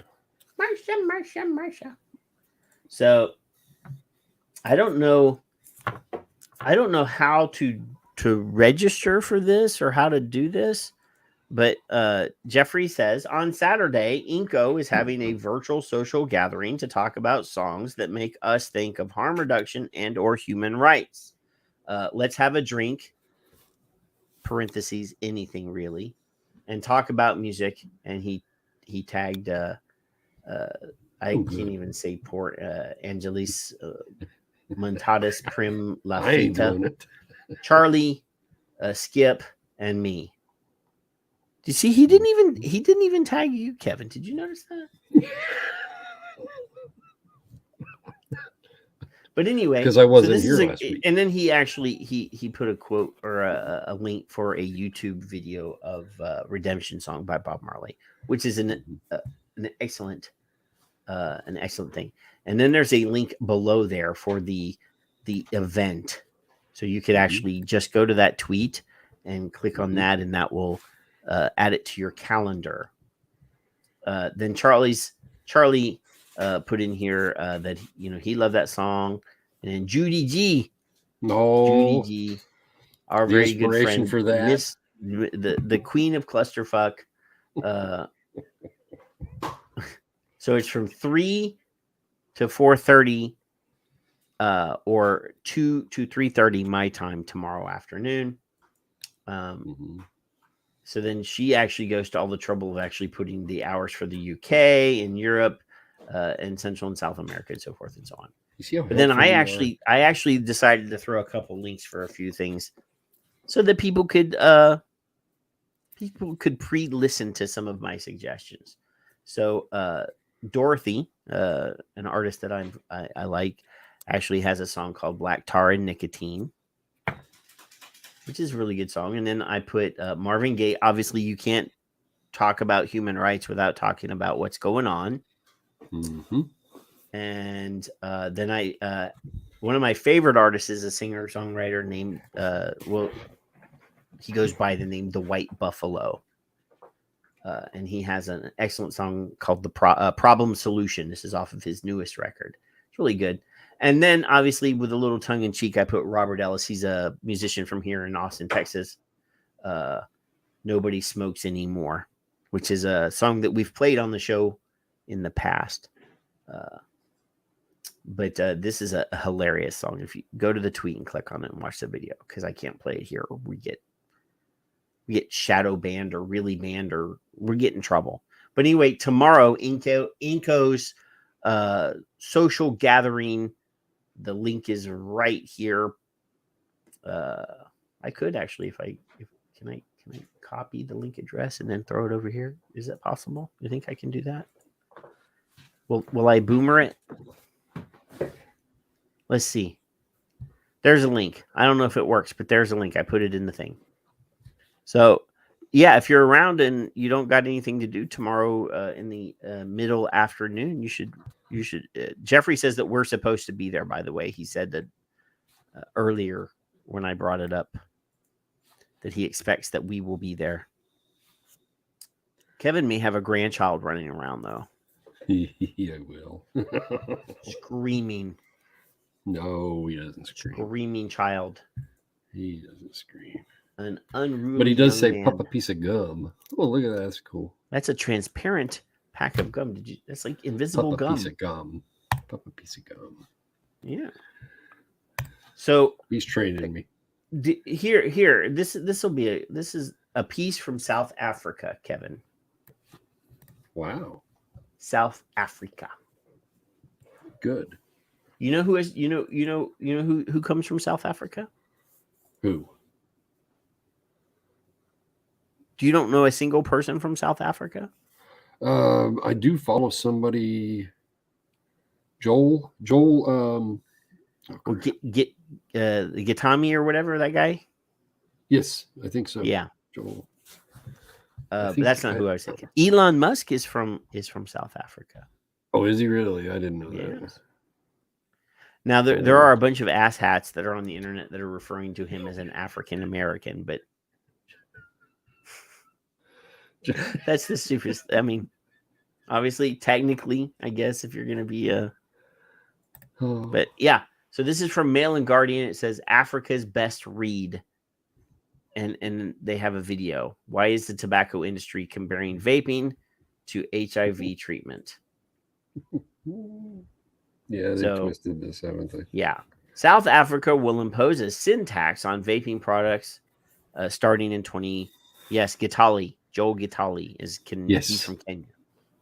And then Joseph Magero is also from Africa, but not from South Africa. I don't think. Yeah, Gattelli's the goofball, isn't he? Who, me? I think. No, Gattelli. He's the Oh, idiot. no, that's the guy that's like so anti-science. That guy? Yeah. South Africa will impose a sin tax on vaping products starting in 2023. Proponents of vaping products say that this could have a deadly effect on smokers who can't quit. Why?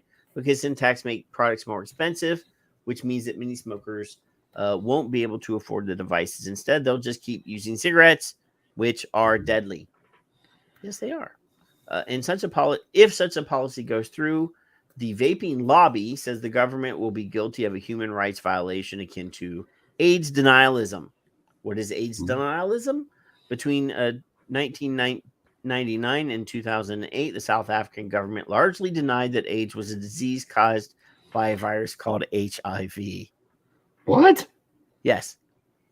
There was the president of one of the African countries, not South Africa, but there was a I don't know if it was Nigeria or Uganda. I don't remember, but he said there was no AIDS. There was no AIDS in his country because they killed all the gays.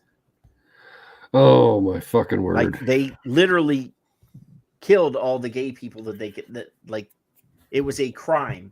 So they didn't have any AIDS in their country because they killed all the gay people. And he was the president of the country. And I can't remember which country. It was an African country, but I can't remember which one anymore. I will find it, though, if somebody wants to push me on it.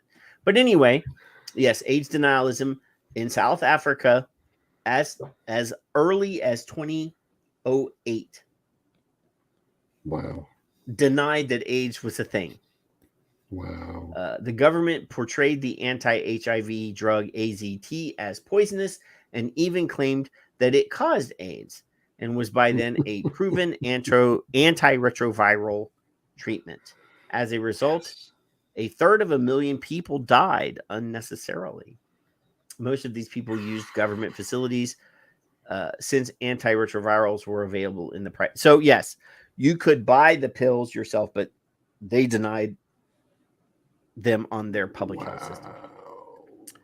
So is taxing vaping as bad? Public health experts, ethicists, and lawyers say no. First of all, the government didn't have any treatment plans for HIV in the AIDS denialism days. For tobacco-related illness, there are treatment strategies in the country's plan to fight non-communicable diseases such as diabetes and lung cancer. But, and from what research they know, that there are very few smokers in South Africa, only about 6%, who can't or won't quit. It is therefore only 6% of smokers who will be affected. So they're saying it doesn't matter if vaping helps you quit smoking. Smoking is so low in our country. Fuck them smokers. That's what they're saying. We don't care. Let's kill them. Smoking is not a big problem here, so fuck them. Doesn't matter. If it was a whole bunch of people, we would care. But since it's only 6%, fuck them people. They haven't said kids yet, have they? No, because this is, no. Anyway, from what research, they know that there are very few smokers in South Africa, only 6%, who can't or won't quit. It is therefore only 6% of smokers who will be affected if vaping becomes more expensive.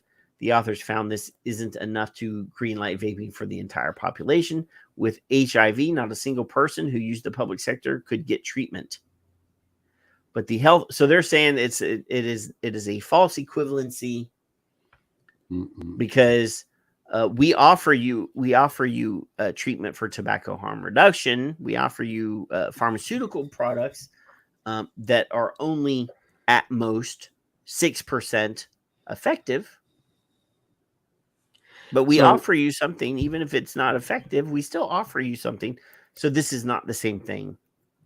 When we admit that we ignored the science on HIV/AIDS thing, right? But that's not the same thing as us ignoring science on this tobacco harm reduction thing. Every single time we talk to somebody that's not in the United States, for instance, Henage, for instance, whoever you want to name, and they all say the same thing, and the story is always the same, except evidently here. These people are different. Clearly. Good fucking Lord. Yeah. So if you want to quit smoking, here are a few options you could try that don't use e-cigarettes. Nicotine patches, nicotine replacement therapy, cessation clinics. Yeah. Screw you. Joan Van Dyke. Is what that is. That's essentially what they're saying. If you don't quit the way we tell you to quit, it's your fault. It's your fault. Even if the way we tell you doesn't work. Quit or die. Yes. Wow. What else do we have here, Kevin? Wow. Well, you actually, here's a couple links. We do have some stuff here that I did not include in the show notes. There's one that I left in the show notes that I'm saving that one for last. Actually, from first to last. There's one that's even funnier. I just want to make sure that you know that Jewel is going to be doing their own checks. You didn't send me a list for that though. You didn't send me a link for that, Kevin. We have to talk about it. Well, you didn't send me a link. I swore I did. But this is a law enforcement action partnership letter. And this is a bipartisan menthol ban letter, and it's signed by some people we know. Americans for Tax Reform, we know. Reason Foundation, we know. Drug Policy Alliance, we know. R Street, we know. Competitive Enterprise, we've interviewed people from those organizations. I'm very good friends with people that work for Reason. National Newspaper Publishers Association. What is this? Nobel? No, or is that Noble E? I can't tell. Nobel. Anyway, so here's a letter, and it's being addressed to the Honorable Xavier Becerra, who is the Secretary for U.S. Department of Health and Human Services, Robert Califf, who is the head of the FDA, Cedric Richmond, who is the director at the U.S. Office for Public Engagement. He's Honorable Shalonda Young, and she is the U.S. Office of Management and Budget, OMB. OIRA, OMB. So anyway, this is Dear Secretary Becerra, Commissioner Califf. Many of the undersigned organizations submitted a letter last year on April 26th of 2021 detailing our deep concerns about banning the legal sale of menthol cigarettes to adults 21 and older and the impact that it would have on communities of color. As we said then and repeat now, policies that amount to a prohibition for products have serious racial justice implications. Banning the sale of menthol cigarettes through licensed businesses will lead to illegal, unlicensed distribution in communities of color, trigger criminal laws in 50 states, and increase the incidence of negative interactions with police, and ultimately increase the incarceration rates. There are far better solutions for reducing menthol cigarette use than criminalizing these products and turning the whole issue over to the police. Obviously, there's never been any police interaction with that in any way tied to the use of nicotine products at all. We've never showed video of kids getting tased at the skate park for vaping. No. We've never showed kids getting tased and hogtied. Tased. No. Roughly like taken down by a guy 3 times his size and hogtied and carried off the boardwalk. We've never heard any stories of somebody illegally selling tobacco, cigarettes, and getting suffocated to death. We never talk. That's never happened. Nope. And obviously, there is video this week that I will not play. Kevin, I will not play it, of a man getting shot by police this week, who was obviously in the middle of some sort of mental breakdown. He was walking down the street. He had his hands raised and a vape pen in his hand, and he got shot and killed. I will not show that video. Oh, I didn't see it. It does exist. I won't show it. God. It's quite graphic. Son of a bitch. I was actually going to show it, and then I decided not to. And I didn't download it because didn't want to have it on my computer that would tempt me to play it. You can look for it on your own. I won't do it. So anyway, we write today because it now appears FDA is rushing forward with its menthol cigarette ban without concern for these issues. On February 25th, HHS issued a public notice that it had submitted to the OMB OMB, Office of Management and Budget, a proposed rule to ban menthol as a characterizing flavor in cigarettes. FDA has said it intends to publish this rule at the end of April, despite government data showing cigarette smoking, menthol cigarette smoking, and underage menthol smoking are at all-time lows. OMB now has the opportunity to review the proposed rule to determine if FDA has adequately assessed the full range of costs, including the potentially massive social costs of criminalizing the sale and distribution of this product. So, that's pretty cool. Jeffrey says, I don't know if you know Janine, but you had been quoted in Mexican regulatory meetings by advocates a few times. That's very nice. Sweet. Because Janine is awesome. We love Janine. Yes. I hope they've never quoted me because there's a lot of foul language in my quotes. No. And Kevin's. No. Come on. So what they're saying is, you ban menthol, you're going to have more police interactions in communities of color, where the police, and again, I'm a huge fan of cops. I don't blame all cops for bad cops. No. That's like me saying we have to blame all blonde people for the sins of a blonde every blonde-haired, blue-eyed guy is an Aryan racist. I can't do that. All I'm Kevins not are to, assholes. that is actually true. It's like all Karens. Well, I got my screen ready, the Victor share screen. Well, in the middle of me reading an article, you want to share something in the middle? No. Okay, fine. All right, fine.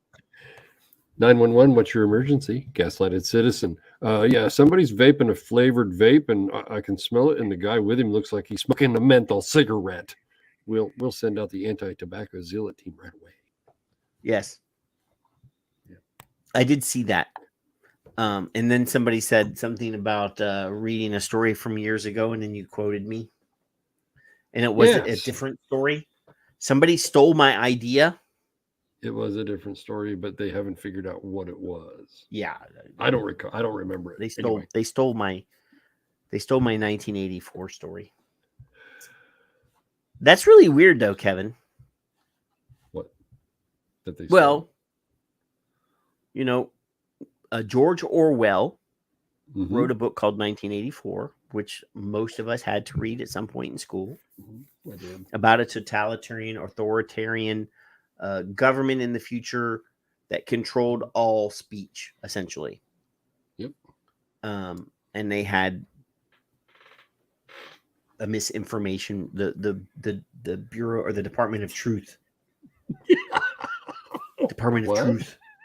And then I created a memo from the future, 100 years in the future, in 2015 or 2016 or whatever, predicting a Department of Nicotine Control. You did. And from now the office of the secretary. Yes, well, every agency in the government has a secretary. Yeah. Like the Secretary of Health and Human Services, It's on my screen if you want it. No, it's not. Well, it's on my screen. Yes, it is. Janice. You didn't share your screen. I can. I didn't know if you wanted me to, but yeah. No, don't do it. No. But anyway, so now we not only do we have the Department of Truth, we have the Department of Nicotine Control. It's fucking. Kevin's predicting SWAT teams breaking into your house because you smoked a menthol cigarette. But Kevin, you and I will be safe because we're very pale. Yes, I know. It's fucking ridiculous. We're very pale. I will say a lot of there is a lot of people that use social justice as a crutch. I do not agree with all of the nonsense that I see online about equity and inclusiveness and all this, but I will confirm there is no doubt in my mind that police interactions in communities of color are much higher than in extremely higher, way higher. I mean, there is no doubt. I can show my own city, and I guarantee you the calls on one side of town as opposed to the other side of town are completely imbalanced. I used to live in a neighborhood in New Orleans that was 90% African American. Yeah. And the rest were us poor white trash. And the police were afraid to come into that neighborhood. Right. So I was cab driving, so I didn't care. The idea that humans are going to be targeted for something that you can't hold the FDA, the CDC, or anybody else accountable for the actions of the police because Karen doesn't understand saddens me. It just and the video that you're talking about, I did not see this week. I've had other things going on. I didn't see a whole lot this week, and it pisses me off and it saddens me at the same time. Yeah, that anybody can be targeted for no fucking reasons. Zero. We had a guy here in Dayton. He's a paraplegic. I don't know him. It's a video. It's online somewhere. I didn't see it live. I saw it. 6 months later. They said, get out of the car. He said, I'm a paraplegic. They dragged him by his fucking hair. Fucking hair. What is wrong with this fucking country? I mean, my wife is Filipino. She's Asian. And she is hyper nervous about any interactions with law enforcement. And she's never had any bad experiences. But rightly so. Why do you have to fear your government? No, they should be afraid of you. In any reasonable mind, there should be no reason to fear your government. And you're fucking right. They should fear you. Yes, I'm the one that put them where they are. If they want to find out, they'll find out. But anyway, there is nothing in HHS's notice that reflects any awareness on FDA's part in the magnitude of the risk this rule will impose on communities of color from the standpoint of over-criminalization. Rather, the notice says only that it expects the rule to reduce the availability of these products and improve the health of menthol cigarette smokers by decreasing consumption and increasing the likelihood of cessation. It's not going to happen. Yes, prohibition works, kids. The notice makes none of the potentially gigantic impact this policy will have on justice issues in our communities, nor any mention of alternative policies FDA could pursue to drive smoking rates further down without resorting to criminalization. Indeed, FDA's public statements on the menthol ban since our April 2021 letter suggest FDA is paying no real attention to these concerns. None of FDA's public statements provide any real substantive explanation for how this prohibition-based rule will impact police-citizen interactions, police-community relationships, mass incarcerations, or violence in our communities. All FDA had said on the matter is that FDA itself won't enforce the specific statutory provisions the FDA is in charge of enforcing. So what they're saying is FDA is going to do, we banned it, but it's the cop's duty, the local cop's duty, to enforce our will. Now, Kevin, I don't know if you know what the definition of violence is, but at its simplest, it is one person enforcing their will upon another.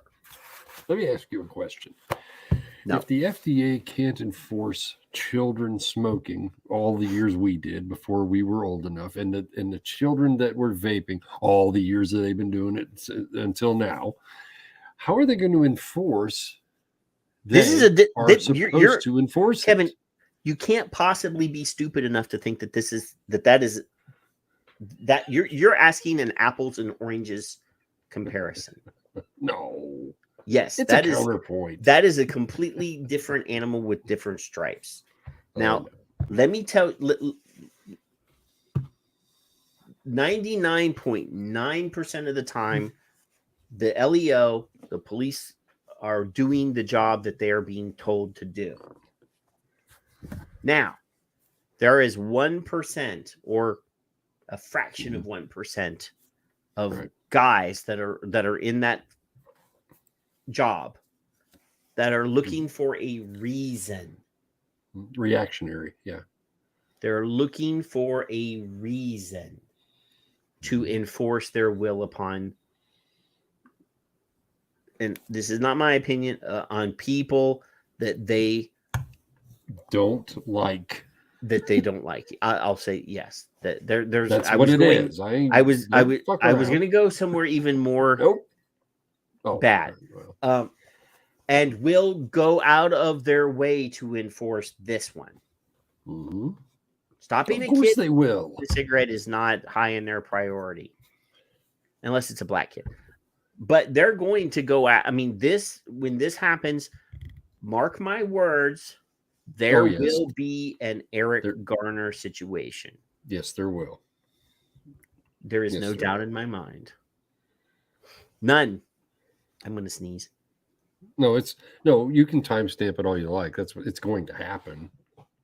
There's no way it won't happen because Karen's all upset. Karen's going to make a phone call. Karen's going to have the cops come. The cop's going to be reactionary and someone's going to die. There's no doubt in my mind.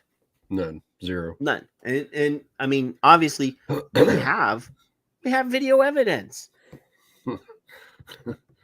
There was in none of these interactions with police and these kids that they, the tasing videos, none of them was anybody's life threatened that a police officer should feel motivated to pull out a fucking taser. No. None. None of the kids were threatening to the police officers. There was no threat to safety. No. That one kid was walking away. And instead of de-escalating, the cop pulled out the taser, tased the kid, while another 300-pound cop did a flying body tackle, knocked him to the pavement. The kid that was at the skate park that we showed the video of 2 weeks ago. Yeah. There was absolutely no reason. He was not moving towards the female police officer. It was just a bigger black kid and a female police officer. There was no threat. Pulled out the taser, tased the kid. Yeah. If it was an male adult, it wouldn't even have been a taser. It would have been a real gun. Yeah. And so that video that I won't show you today of the man getting shot, he had his hands in the air. His whatever he had a vape device in his hand and it was up like this. He took 2 steps forward with his hands in the air. Some crazy, he was screaming something, not at somebody. He was just being loud, like he was having some sort of break. Fucking shot him. Right. Mentally deranged, mentally challenged, mentally whatever. Be like that one kid that they got killed because he was autistic and he was self-stimming. He was, and they fucking shot him to death. Yeah. Like the or paraplegic guy you're talking about. The cops didn't believe it, So this will lead to violence. This will cause somebody their life. Morals. And FDA has been, this letter is the second letter pointing out, hey, this is going to be a problem. Oh, yeah. Are you aware that this is going to be a problem? And FDA is like, well, we're not going to be the ones enforcing it. We don't care. Yeah. So I have a quote of my own. It's actually mine Morals are standards set by those who want their standards met by others. And that's what, in my opinion, this is. I don't like that, so I don't want you to do that. And I want someone else, because I've been influenced by being the government. I've been influenced by, and I don't like it. So I don't think anyone should like it. And we should not have to deal with this stuff. So let's tase everybody and kill them.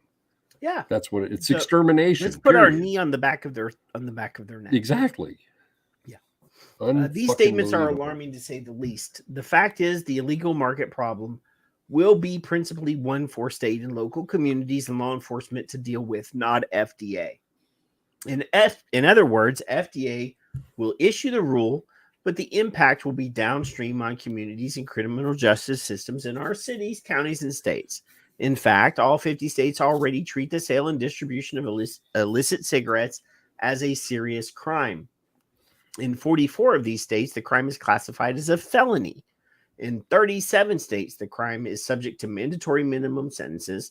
Mere possession is treated as a crime in 37 states.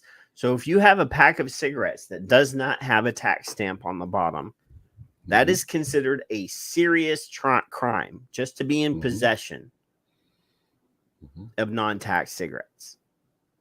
And then try to go into New York and sell them by the single, because you already paid for the tax over there. Yeah. And now you brought it here.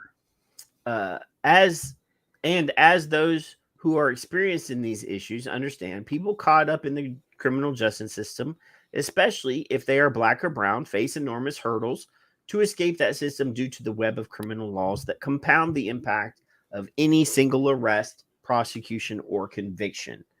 Once this ban goes into effect, a person arrested for a menthol cigarette related crime would face not only prosecution for that crime itself,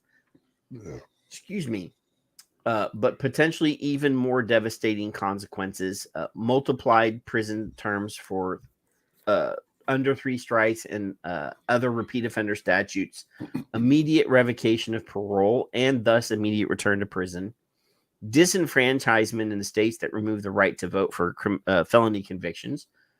And we know, know several people that, John Nathan was actually in that situation and spent thousands and thousands of dollars going to court to get re-enfranchised, to get his right to vote back.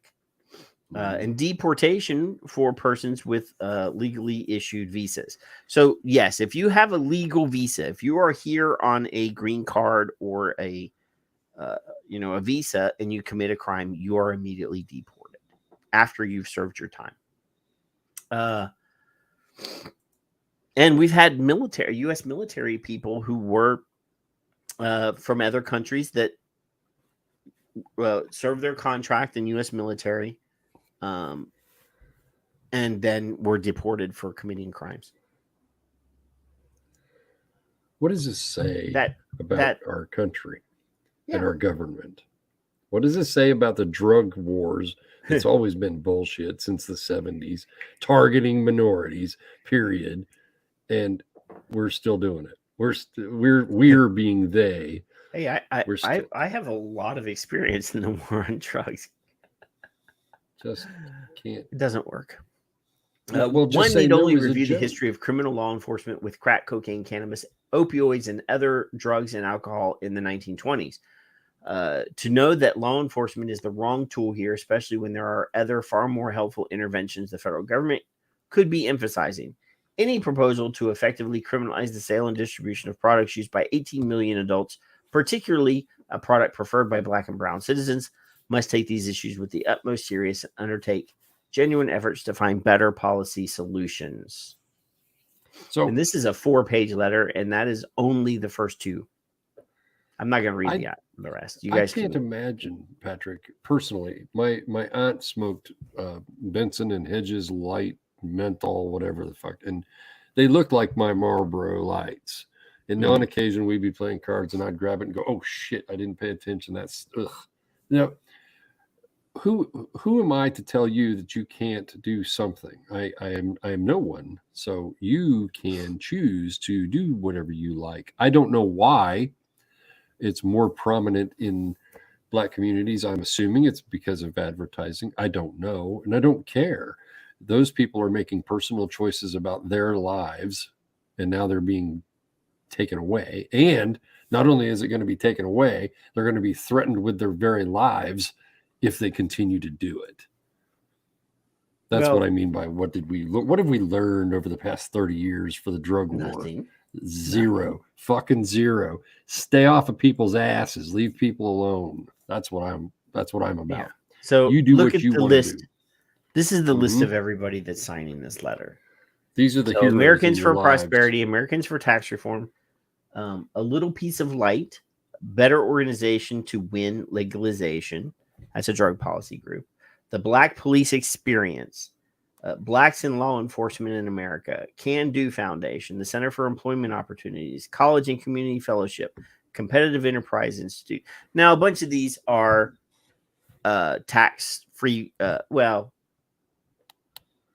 Competitive Enterprise and Americans for Tax Reform and Americans for Prosperity. Those are like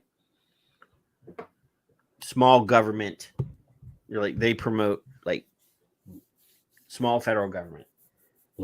Cure, which is Citizens United for the Rehabilitation of Errants. I guess I'm an errant.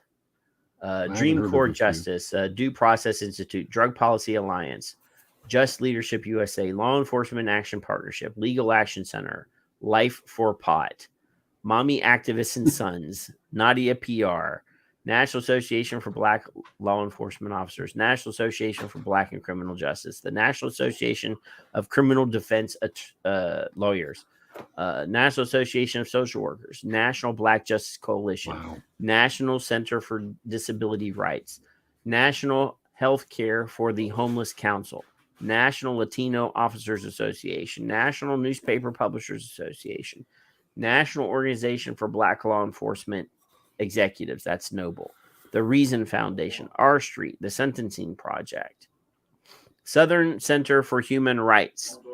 That's not the same thing as Southern Law Center, by the way. StopTheDrugWar.org, Students for Sensible Drug Policy, the Grand Council of Guardians, the Taifa Group, Urban Survivors Union, We Got Us Now. I don't know what We Got Us Now is, but yeah. All these organizations are signatories to this letter. I appreciate you actually naming each one because there's some I've not heard of. Well, they didn't all include logos. So I didn't want to get stuck with. Cato, I thought would have been in there too. Well, if Competitive Enterprise is involved, Cato is probably. Okay. R Street, Competitive Enterprise, Americans for Tax Reform, Reason, all of those organizations are pretty hand in hand. There's a lot of overlap. I know that Skip is now associated with one of those think tanks. What?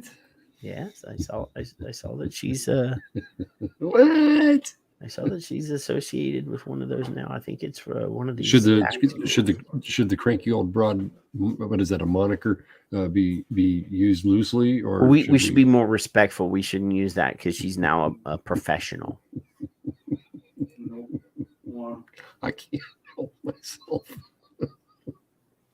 You're such a jerk, Kevin. Maybe she's asleep. Maybe somebody. No, she just chatted. She just commented a few comments up. She just commented. She's there. You shouldn't laugh at her. So let me ask you a question. You're gonna get her like her serious voice. Is that what she said? I'm literally unafraid. So let me ask you a silly question.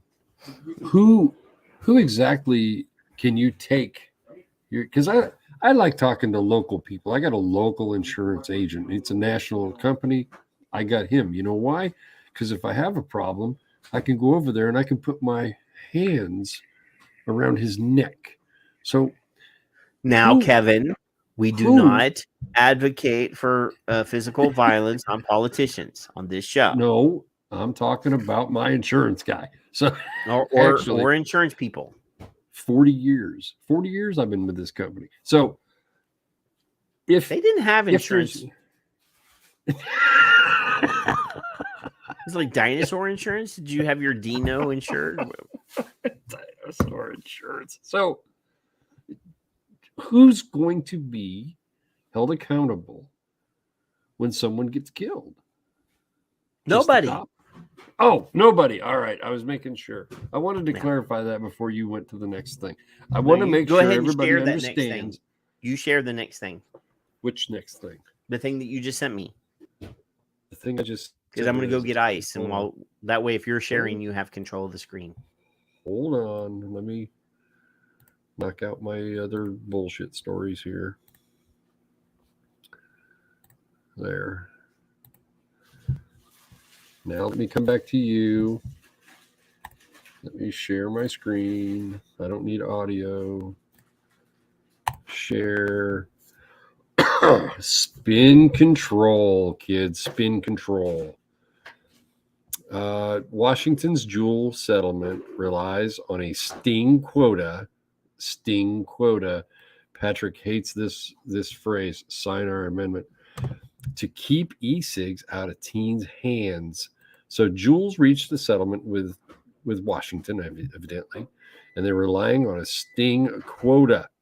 Keep that in mind. Sting quota. We got a quota to concern ourselves with. Not to imply that they aren't already, but stores selling e-cigarette supplies should be extra careful about carding customers from now on. If you aren't carding, then God love you. So, did Kevin purchase Liberty's house? No, I did not. So, the state's recent settlement with Juul, which I believe is Washington. I swore this was Washington, not Washington, D.C. The state's recent settlement with Juul, the purveyor of nicotine-laced vaping liquids. I love how that's worded.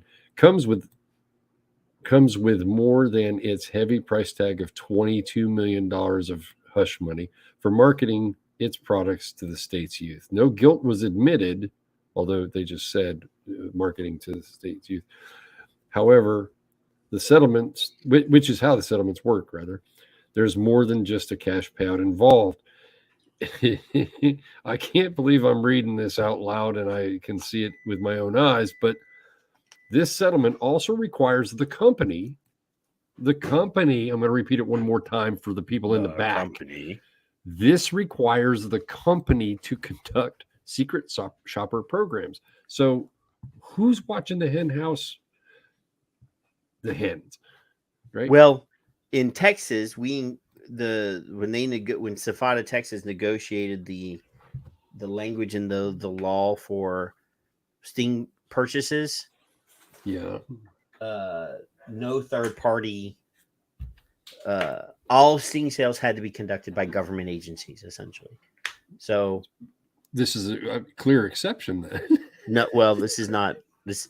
This is Washington State, but in Texas, it has to be done by specifically contracted government agencies. The alleged trusted entity, right?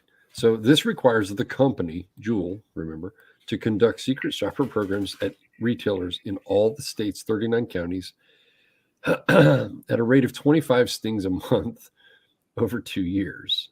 So I didn't do the math, but 25 is what? It's 150 a year, I guess. Making sure the person behind the counter checks the age of purchaser and follows the legal limits on the number of devices and pods. So there's a legal limit on the number of devices and pods. I did not know that in Washington. The answer to your question, Janine, is yes. Yes, there is. This will be in addition to checks the state liquor and cannabis board conducts. So in announcing the settlement earlier this month, Bob accused Juul of taking a page from the marketing playbook that Big Tobacco used for decades to get youngsters hooked. This was a definite 21st century twist with flavors like mango and creme brulee that you just can't imagine. In the days of Joe Camel, most teens would not have known how to pronounce creme brulee, let alone what it tasted like. Well, that's because they're all brain damaged until they're 25. That's why they can't pronounce that. So, Juul. No. Now, they want kids as young as 16 to be able to vote. Mm-hmm. They want children as old as or as young as 8 to be able to make life-altering decisions about how they so whether they should take hormone blockers and things like that at 8 years old. And then if you as a parent refuse, because obviously children are fluid and change on a daily basis, that is child abuse. But their brains are fully formed at 8, apparently. Oh, well, shit. I was wrong again.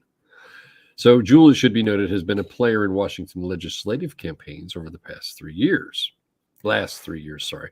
120 grand in contributions to legislator and political caucus committees on both sides. Blah, blah, blah. You can bet on it. Oh, no, that's the other part. So I'm going to reiterate this. The company will conduct their own secret shopper programs. Now, you're getting $22 million, and you're just going to allow them to say, yeah, no, everything's fine. It's okay. Yeah, don't look over because it does happen, and nobody likes to talk about it. It does happen. How are these kids, all 3% of them, getting it? They're getting it somewhere. It's not even 3%. Are you talking about vaping products? Yeah, vaping. It's 0.01% of 3%. Oh, 0.01. Oh, that's right. So I don't understand how you can put the people in charge that are doing the wrong, allegedly, because they weren't doing it wrong. Because the paycheck is all they care about. Well, then I guess it only costs about $22 million. Okay. I apologize to poor Janine. She had to go to California. I'm sorry. She says, I've never been there. I'm sorry. From California. You have my sympathies, dear. I thought that was pretty fun that they're going to be doing their own secret shoppers. Well, yeah, it happened. I'd be the guy volunteering for that. That's a job. That'd be. But anyway, I actually wanted to put together a group to contract with the state of Texas to be the mystery shoppers. I would love to do that. This one interested me. This is from City Journal, and this is written by our very good friend Jeff Steyer, who is a another one of those small government people. And he wrote this piece. He's been on CNN. He's been on Fox. He's a smart guy. But anyway, holding WHO accountable. Unless effective oversight can be ensured for the World Health Organization, the United States, its leading funder, should withhold support. Now, this already did happen a couple of years ago, but as soon as Joe Biden got elected, he paid him. So the COVID-19 pandemic. Oh God, am I gonna lose my channel over reading this, Kevin? Laptop. Skip. It's momentary. Am I? I mean, anyway, the COVID-19 pandemic should be a wake-up call that there is something very wrong, irreparable even, at the World Health Organization. This revelation shouldn't come as a surprise. After all, the WHO is a constituent of the relentlessly incompetent and politicized United Nations. I worked for them. I can agree. From the beginning, government officials, health experts, and analysts have raised concerns about the WHO's bungled response to the coronavirus, accusing the organization of misplaced trust in the Chinese government, which initially tried to conceal the outbreak in Wuhan. Taro Aso, Japan's deputy prime minister and finance minister, even derided the WHO as the Chinese health organization, rather than taking Beijing to task for its attempted cover-up. The WHO Director General, Tedros Adhanom, and I'm not even going to say Ghebreyesus, praised Chinese President Xi Jinping. I always mess his name up. I always just call him President Xi. For his very rare leadership, and lauded the Chinese Communist Party's transparency in responding to the virus. Few would dispute that Tedros and the WHO acted tardily in declaring a global health emergency and therefore a pandemic, but the most recent WHO blunder beggars belief. Medicago, a Canadian company, developed a COVID vaccine synthesized in the nicotine plant, a relative of tobacco. In clinical testing, the vaccine proved 71% effective against all variants studied prior to the emergence of Omicron and 75% effective against Delta. Canada's Department of Health approved the vaccine for domestic use in February, but its global distribution has encountered an unexpected obstacle. The WHO won't consider approving the vaccine for wider use because the manufacturer's ties to U.S. Swiss tobacco company Philip Morris International, which owns roughly 1/3 equity stake in Medicago.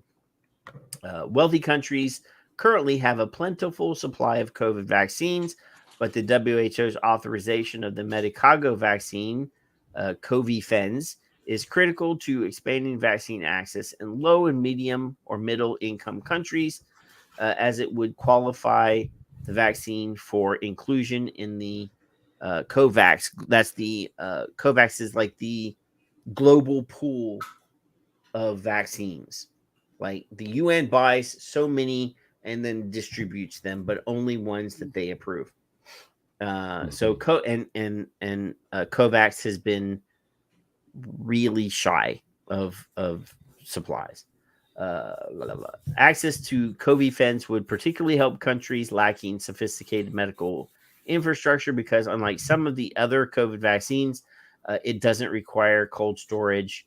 It might Medicago might find a workaround. Philip Morris could divest itself from partial ownership of the company, for instance, but the WHO's current intransigence denies relief to countries. Its COVAX program is designed to aid. The most recent folly should prompt the United States as the WHO's biggest donor to conduct a thorough review of the organization's competence and values. Global public health is consistent with American interests, not only because we are a generous people, but also because, as COVID has reminded us, public health battles not won overseas will find their way to our shores. We know that one for sure. We would be derelict to contribute money to a public health organization without mandating good stewardship. American taxpayers are the biggest contributors to the WHO's approximate $2 billion budget. Like other UN organizations, the WHO is plagued by wasteful spending, disregard for transparency, incompetence, and a failure to adhere to even basic democratic standards. Its Western Hemisphere subsidiary, the Pan American Health Organization, supports anti-democratic regimes and actually weakens public health rather than strengthening it, according to the Wall Street Journal. The WHO's history is rife with ineptitude and ethically compromised dealings. Under its polio eradication policy in Syria, for example, healthcare workers were allowed to work only with the brutal, corrupt regime of Syrian President Bashar Assad, but not in rebel-held areas. Thus, so how can you kill an epidemic of polio if you're not allowed to go through the entire country? Mm-hmm. Thus, while the WHO effectively contained polio within government territory, the disease spread. And this is a disease that we have destroyed. Polio. I mean, right. Periodically, people pop up. It still happens. It's extremely rare. It's like Legionnaire's disease or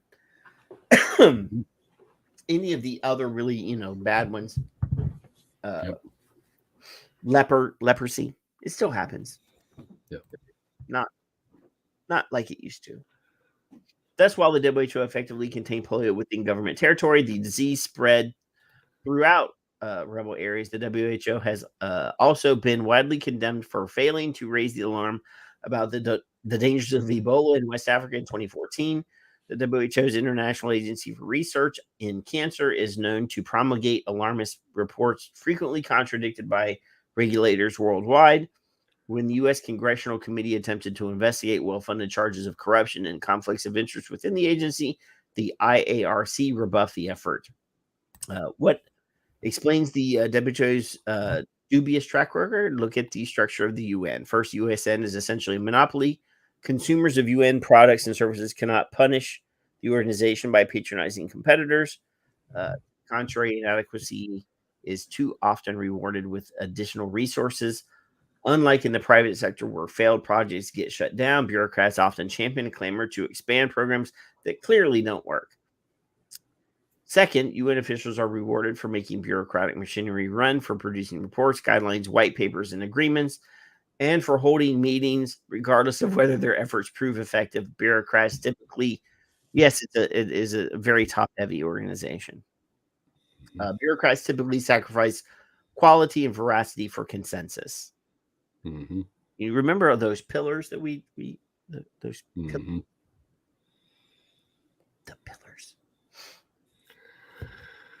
Yeah, they don't even uphold their own fucking founding treaty.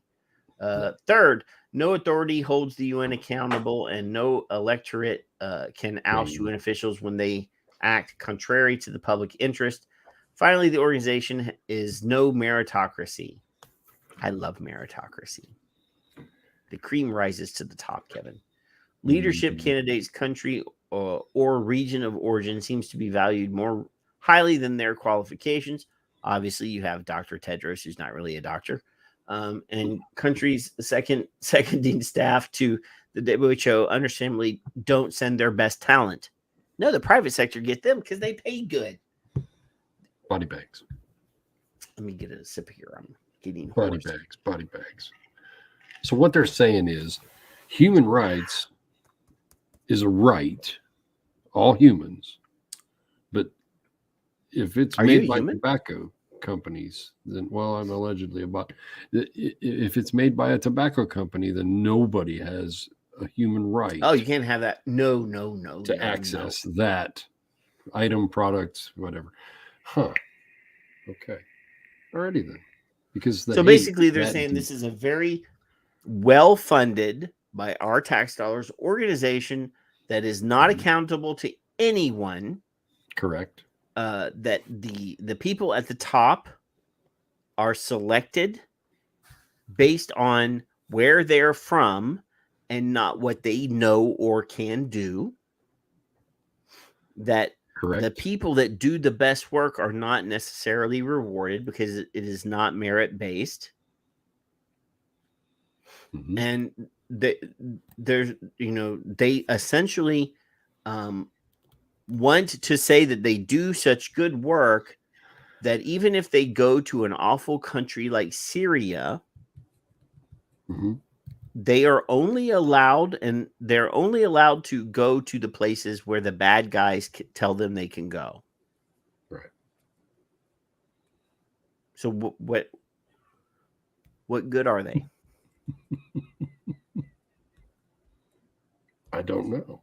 Yeah, I mean, with all I used to work for the UN, so I've been there. I see this. And this guy that wrote this article, one of the guys, it's obviously Jeff Steyer, and Jeff's a friend, he's a policy wonk. And Henry I. Miller, he's a physician and molecular biologist, is a senior fellow at the Pacific Research Institute. He was the founding director of the Office of Biotechnology at the US FDA. Jeff Steyer is a senior fellow at the Taxpayers Protection Alliance, TPA. Yeah, I'm so puzzled over the past 10 years as to how the world works. If you've been puzzled for only 10 years, 9 next month. If your confusion is much more apparent than that. Well, I'm in denial. If you have something that helps that's not just a river in Egypt, by the way. No, it's not. If you have a product or a solution that helps someone, we'll use solution. And hey, if you try this will help you. It's been proven. It's been scientifically vetted, and everybody agrees that it does work. But we can't give that to you because we're not allowed. We don't like those people, so we're not going to let you have it. You have to find another way because those aren't our friends. It's like during the shortage of the respirators. Yeah, they did the same exact fucking thing. Oh well, how dare you as a tobacco company build respirators? Because they have larger reach than the obvious chuckleheads, and I don't want to compare them to us either, than some of those people do. Clearly. Where's the search bar? Oh, there it is. It's at the top usually. I have another camera set up here pointed down, so it's blocking part of the monitor. I wanted to see if I could find this. What, the respirators? My exact tweet to the crazy lady.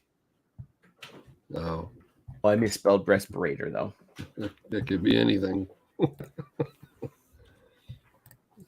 So they point out a lot of things in this. It was a deep article, and Skip said Jeff is at TPA like Lindsay, Martin, and I. Martin's a pretty sharp guy too.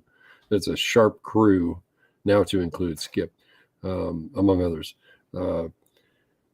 The irony of being able to help someone and the organization whose organization is to world. It says World Health Organization.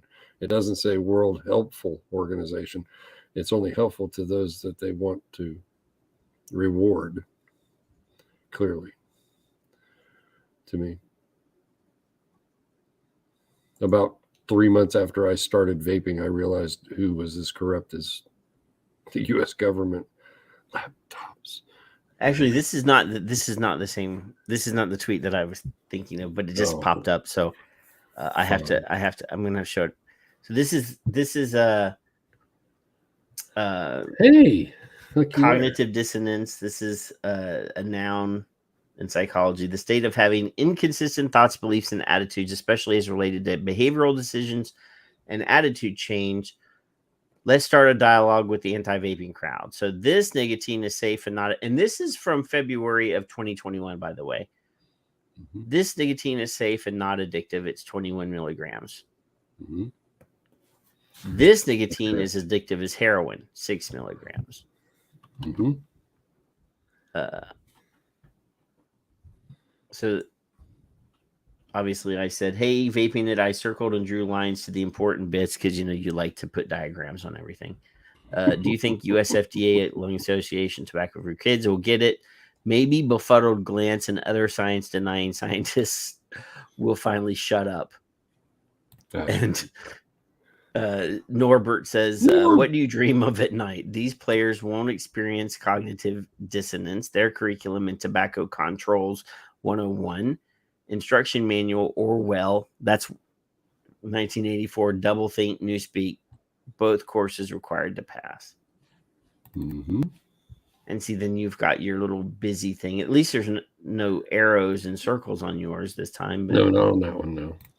But yeah, this one just popped up when I was looking for something else. And I was like, oh, yeah, mm-hmm. that's pretty cool. I did that, yeah.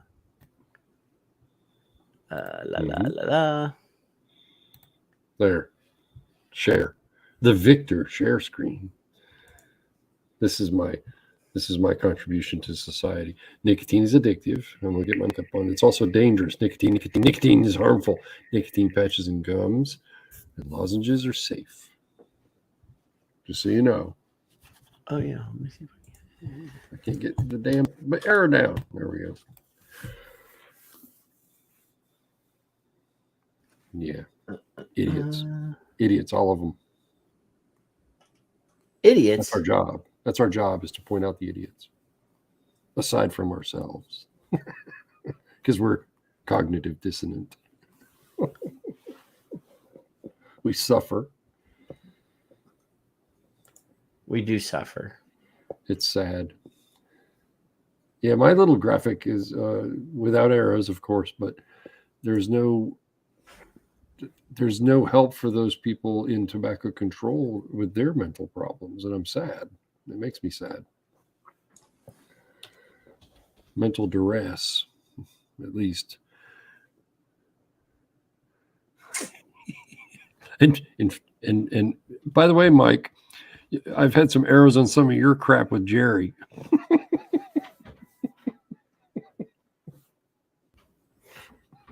You just have to draw arrows and draw lines right around and through and over. Yeah. Well, it's because it's psychological because they're confusing you, and I want to confuse you. Well, no, but it just seems so disorganized. That's exactly why. Jerry wanted to go 7 ways to Sunday. So did I. Well, especially for Mike. You remember the tweet where he was showing the bear? Yeah. It's a loose bear in my neighborhood. Eek. Yeah. I can't find that tweet anymore. Oh, let me see. Yours or mine? Well, his, because both of us commented on it. If we could find I don't want to make him relevant, but it was funny. It was funny. Here. Who taught you how to do this stuff? You, all right? I learned it by watching you. N-A, spell your damn handle. N-A. N-A-C-H-T-N-O-I-R. N-O-I-R. Did you use the word bear, possibly? Maybe. Are you doing an advanced search, Kevin? Yeah. No.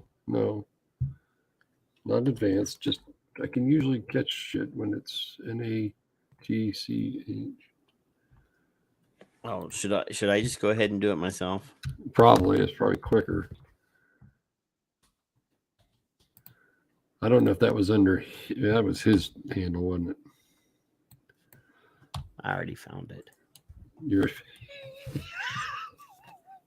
So now it currently says Vivek Murthy, but please be aware that this was tweeted by Jerome. Mm-hmm. This is from the official @surgeon_general. So he said, yesterday, this guy was walking through my neighborhood, this bear. By the way, I live in Tyson's Corner, Virginia, one of the busiest, most densely packed areas in the U.S. Perhaps one good thing to come from our COVID-19 tragedy is a pause for Mother Nature. Sure. Happy Earth Day. I'll take what didn't happen to Jerry for 100, Bob. So I said, thanks, whoever is at Donald Trump's orbit who put Jerome Adams in a corner for being embarrassment as Surgeon General. So he isn't on TV confusing Americans with leg room on a plane is more important than COVID-19 nonsense. Let him do bear sighting reports forever. And then you stole my man bear pig. So open invitation, Surgeon General, which is really most dangerous for public health. Murder bees, which is there's the murder bee. Man bear pig or Jerome Adams. He's so irrelevant. He's got to talk about fucking bears. Remember when I used to do really cool artwork like Man Bear Pig? I know. Man Bear Pig. I can't stand that fucker. And Chris, Big Knowledge Garland, says, don't poke the bear. The chocolate man. He's so simple too, wasn't it? Don't poke the bear. He has no that idea. That wasn't even related to that tweet. Yeah. So that was Yale Stevens on day 39. Mm-hmm. And then down here,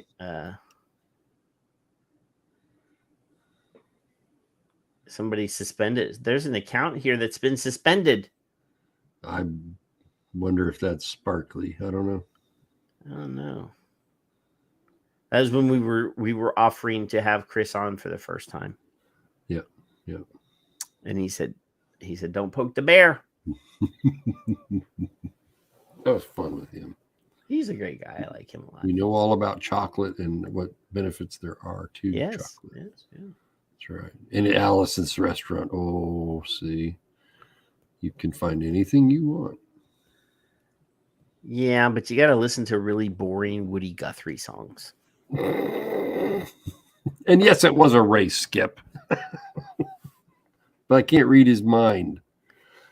Nobody can read my mind because it's full of crazy. Well, yeah, that's all right. I don't mind that. It's full of crazy. I kind of like poking at it. I just didn't know what you typed. I have no idea. It's hard to tell. Andrew earlier this afternoon. Andrew. Yeah, the Google how to add menthol to cigarettes. I looked it up in May 9th of 2021, and he looked it up, or I looked it up, or I did that graphic, and he said, "When did you do that?" So it took me a couple minutes to figure it out, and it was May 9th of last year, and he said that it's already up to like 38 million or whatever it was, 2-something million. Now it's 3-something million. Well, he wants to know it by the year, but that was an example of having to find the information that I put because I didn't date it. In an unrelated note, one of my favorite comic book artists died today, Neil Adams. Oh, he was 80. Wow. He was responsible for creating Ra's al Ghul, the Man Bat, and the Black Green Lantern, John Stewart. He also did he did an amazing run of Green Arrow and Green Lantern. So Green Lantern was a very conservative, pro-government character, and Green Arrow was sort of a lefty, anti-government guy. And it was a very dramatic series. But yes, he passed away. No. He passed away. So yes, the villain that Liam Neeson played in the Batman movies, the 3 Batman movies recently with Christian Bale, he was the guy that created the villain for that movie. Or that villain was based on. Neil Adams. He did Batman a lot in the 70s. Poor guy. 80 though. That's up there. Yeah. But you're not far. I have patients that are like 104. I was gonna say Ed's like 112, so yeah. Why are you always picking on poor Ed? He's never here. I know. Well, he'll pop in and he'll leave. Why? Why are you so mean? First, you referred to Skip's girth. No, I did not refer to Skip's girth. You did. It's on record. She was listening. She knows it. If I'd have said something about that, she already have. And now you're referring me by the nape of my neck. Why are you so mean, Kevin? That's hurtful. And then you were staring at the poor Siamese twins, the conjoined of course, twins having filthy thoughts while looking at the twins. Bad man, bad thoughts. Oh yeah, I have one more. I was gonna say actually 2 more. I was gonna say enjoy and. I didn't know. I don't care about enjoy. I mean, we mentioned enjoy. I don't need to read a press release or an article about it. All right. Enjoy got approved. They got their marketing orders. Another closed disposable system. Surprised. I'm going to buy one just to have one, but yeah. The Enjoy King back in the day was an amazing product. I used those. I had those for emergency situations all the time. When they did the Enjoy Daily, I stepped up to the Enjoy Daily. Every product that they ever made that I tried was good. They had a double-barreled bourbon liquid that was amazing. Sweet. Oh, here we'll skim this one. We'll skim this one, Kevin. This is this goes along with the menthol ban thing that we just talked about, but Amanda's in this one. So how Colorado flavored nicotine ban, and this is a state ban, not the FDA's announced ban, raises questions about, but it's the same topic. It's Juul. Yeah. blue. Yeah. Look at all that fresh advertising. Polar mint. That isn't. So this is Neon Dream, Honeymoon, Gold Leaf, Polar Mint, and then Cherry Grape and Vanilla and Strawberry on the bottom shelf here. So, yeah, Coloradans spend tens of millions of dollars each year on flavored tobacco and vaping products. Now the legislature is debating a bill to ban them, but the fate of the measure, which has divided some of the state's most influential Democrats, is still uncertain with just a few weeks left in this year's session. Well, it doesn't really matter if the FDA takes the ball and runs with it. The fight has sparked intense discussion, not just about public health and personal liberty, but also racial justice. And it's even raising some fundamental questions about how the state makes money off of harmful products.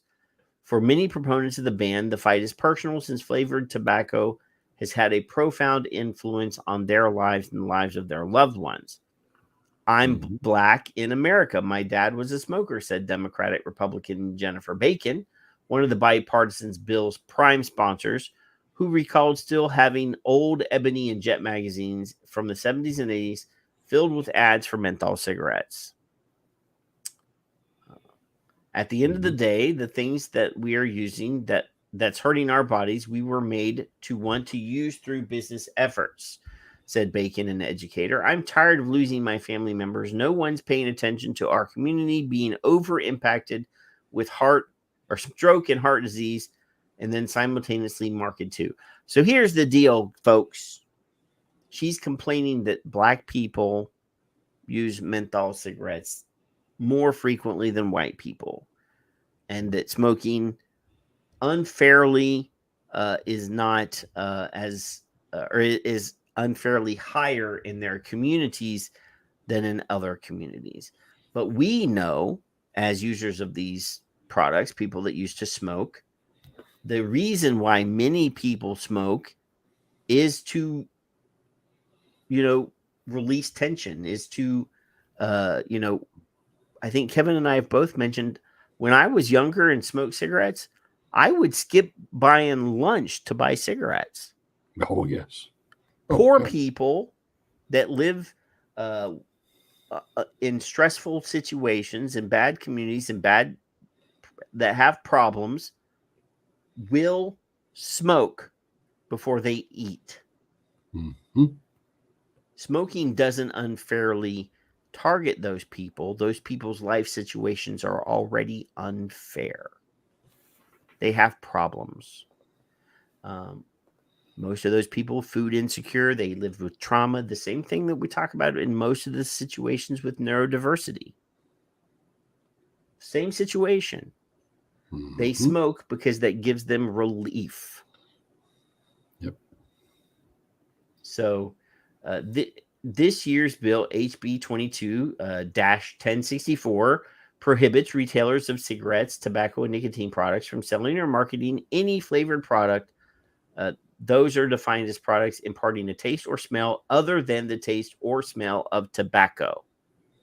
Yes, Mike. So this is not just a menthol ban. This is a flavor ban that includes menthol. It's a rollover, yeah. Put it in your pipe and smoke it. I mean, come on. Not to be insensitive or to be controversial, Kevin. Do you know any white people that smoke Newport? I do not. I never have. My aunt was the only one that smoked Benson and Hedges Ultralight Menthol 100. She's the only person in my life. Now, I've had friends that have smoked menthol, but I do not personally. That particular brand. Yeah, no, not Newport. Is marketed heavily in those communities. Yeah. Now, my dad smoked Salem's. He, and yep. If you saw a picture of my dad, you would say he's not white. So now, if I pointed out to him that he didn't look white, that would be a problem. But my grandmother was married 7 times. There you go. And was not known for being a a one woman man or one man woman. So yes, we would sometimes poke fun at my dad and say, you know, maybe the man you think that your dad is not really your dad. But he was very dark. Yes, my dad was. And he could stay inside for years and still be dark. So anyway, the specific kind of flavored cigarette, many black Coloradans smoke menthols are right at the center of the ban, but it also would cover newer products like fruit and candy flavored vape liquids that are attracting new generations of users. No. Ding. Ding. So this is a twofer. Another co-sponsored, Go at the end, go back to the top. At the end? When you're done, yeah. Okay. Another co-sponsor, Democratic Republican Kyle Mullica, said bringing up the policy this year is a big step for Colorado, although a similar policy failed just 2 years ago. I think it shows that Colorado is taking this issue seriously, that we're going to do something about it, and we're not going to stand by while our big tobacco and vape industry markets to our kids and gets our kids addicted to these products that make them lifelong customers. Okay, now for a second, this is about a menthol ban or it's about your kids? If it's about a menthol ban, why are you talking about vaping and kids? Why would you have to roll the two together? There's a reason they're doing that. It's not a question, it's just a statement. Yeah. However, those on the other side of the debate say tobacco using adults should be allowed to make their own choices in what they purchase, and they argue flavors can be key in helping them quit. Nicotine vaping is the single most effective smoking cessation method ever devised, and the most appealing reason people are able to switch is because of the variety of flavors, said Amanda Wheeler, president of Rocky Mountain Smoke-Free Alliance, a trade organization representing 200 locally owned Colorado vapor businesses. Now, everybody knows that I love Amanda, but she actually just broke the law. And technically could be prosecuted for making that statement. Right. Now, either that was very brave or very stupid. I'll opt for the brave. Ding. I can say that all I want because I am not in the business. Oh, wait a minute. Is she's speaking from her business or is she speaking from her? She's speaking for a coalition of businesses.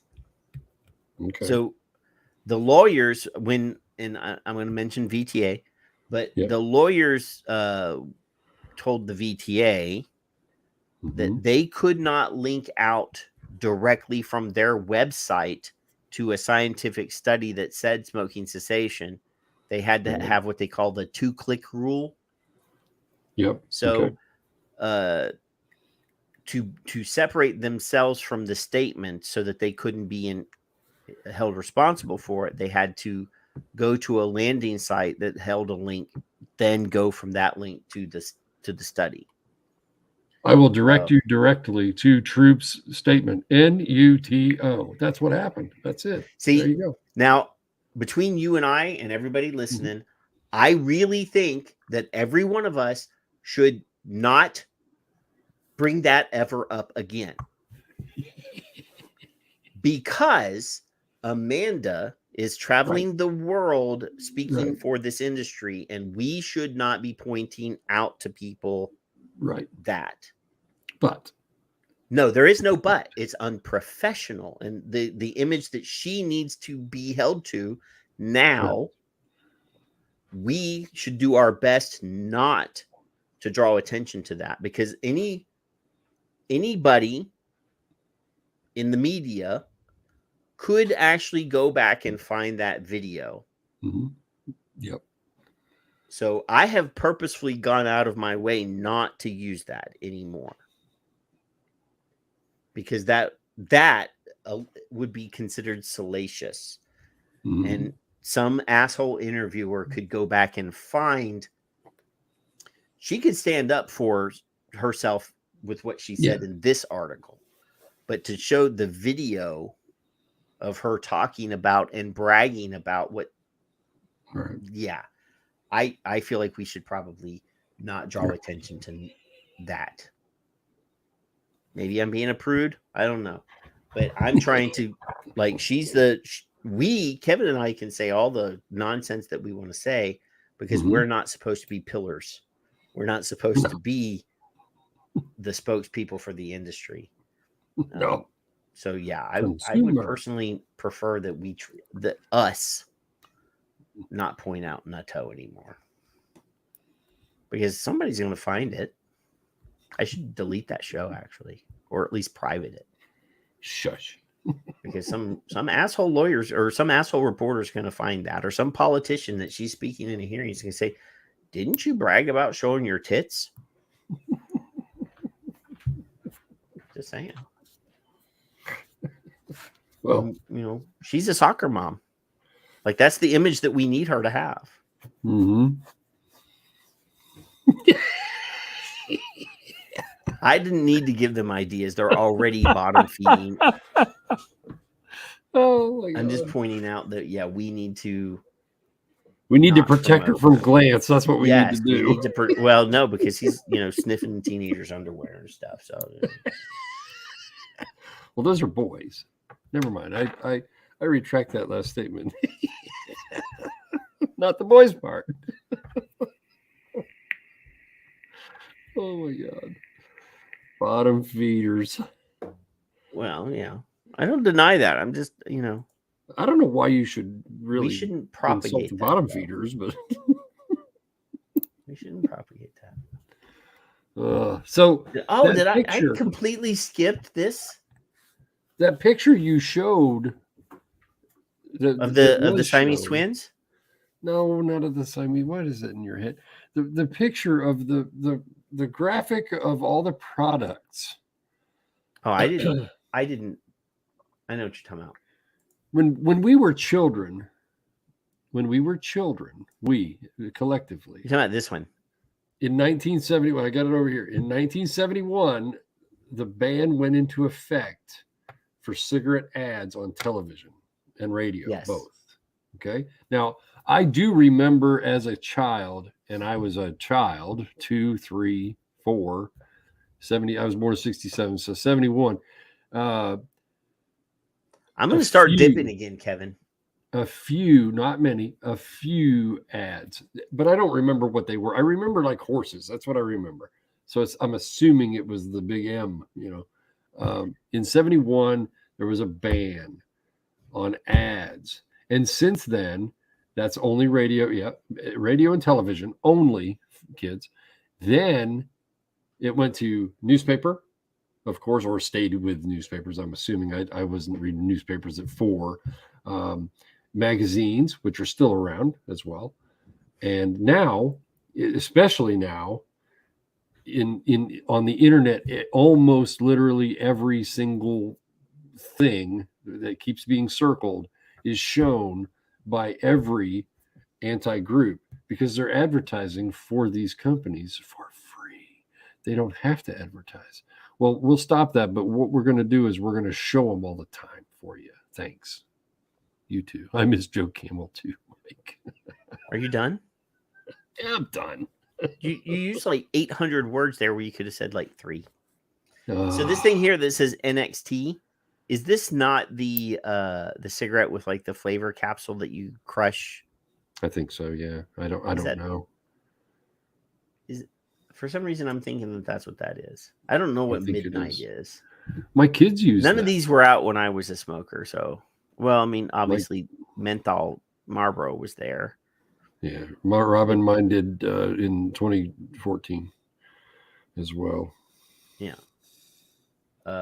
And Nats. I'm thinking these are like natural cigarettes, I guess. Are they like the. Never heard of them. Me neither. I don't know. But yeah, is this what you wanted me to open the article again just to show that? Is that what you were? Well, I want to do some free advertising for them too. Yeah. Just in case. Yeah. No, I had like a Joe Camel hat. Yeah. When I was a kid, it was like a blue tie-dye with an embroidered Joe Camel on the front. I love that hat. I had the pool ashtray and the coat. But the I Marlboro didn't even Miles smoke 'em. stuff, we had Yeah. we had pool cues and In fact, leather jackets and boots.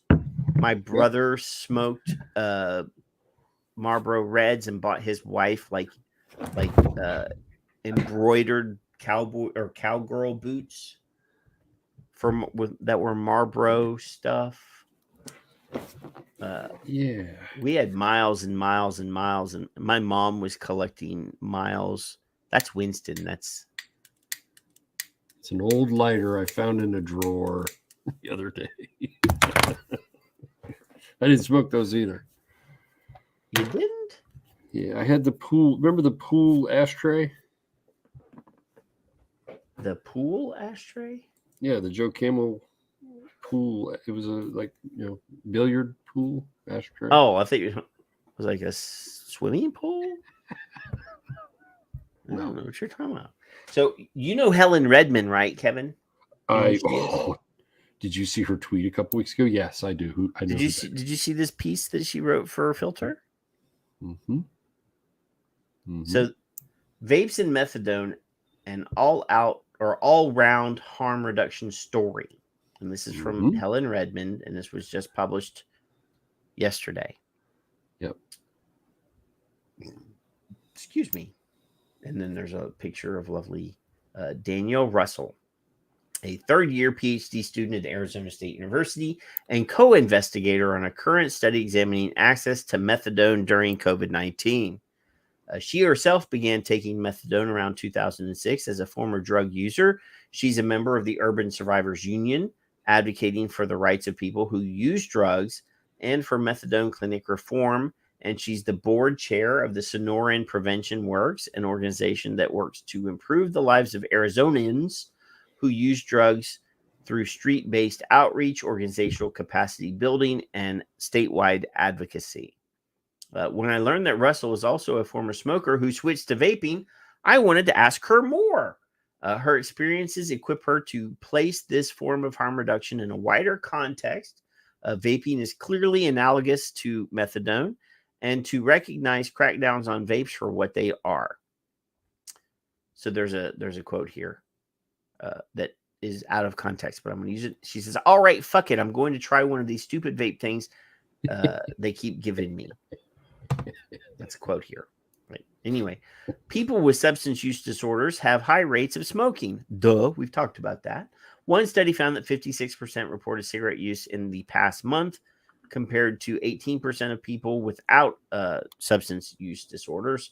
An older paper found an even higher rate of 77% among methadone patients. Researchers have found that vaping is more effective for smoking cessation than nicotine replacement therapy. So it's imperative to help smokers in these populations switch to vaping, something the Urban Survivors Union is working on. Helen Redmond, she's asking the question. She says, "How did you start smoking and what did it mean to you?" Danielle Russell, she responds, "I have smoked since the age of 14 or 15. I smoked Marlboro Reds. In high school, I went through a Camel's no filterless phase. I did that as well. Lucky Strikes and Chesterfields were also filterless. As an adult, I smoked 2 packs a day. I love smoking after a shower, after eating, with a cup of coffee. But it got too expensive and I started feeling unhealthy. I've had TB and smoking wasn't great for my health problem."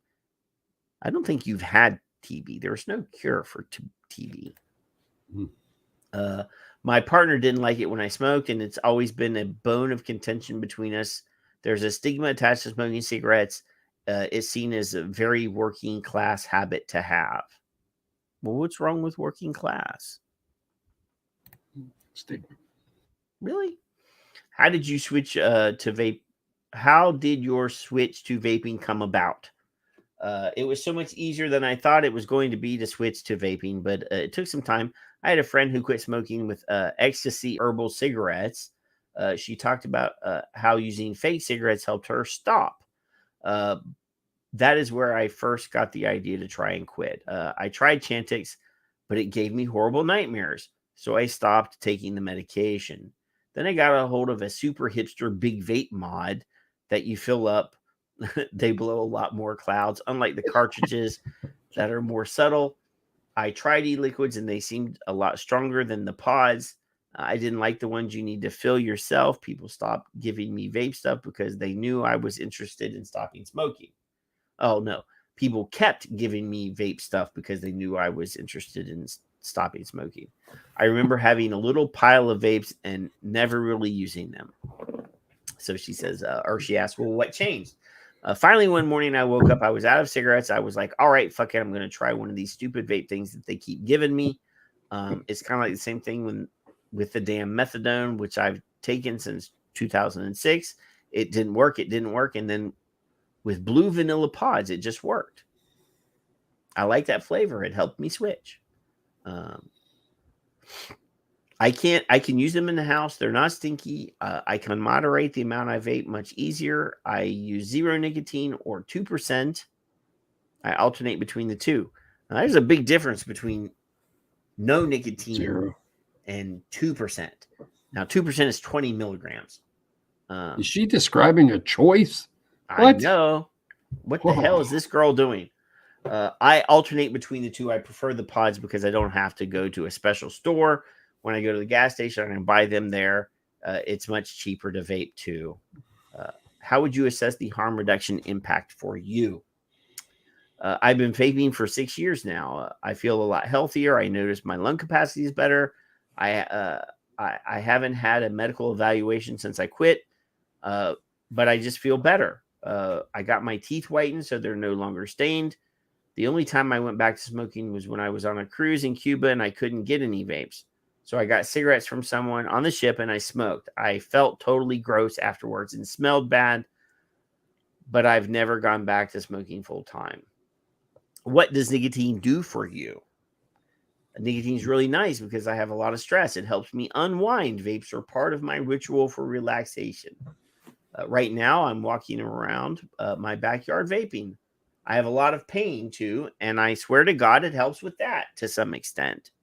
I've tapered down on my methadone, not that I want to, but because I hate my fucking methadone clinic so much. I have to weigh out.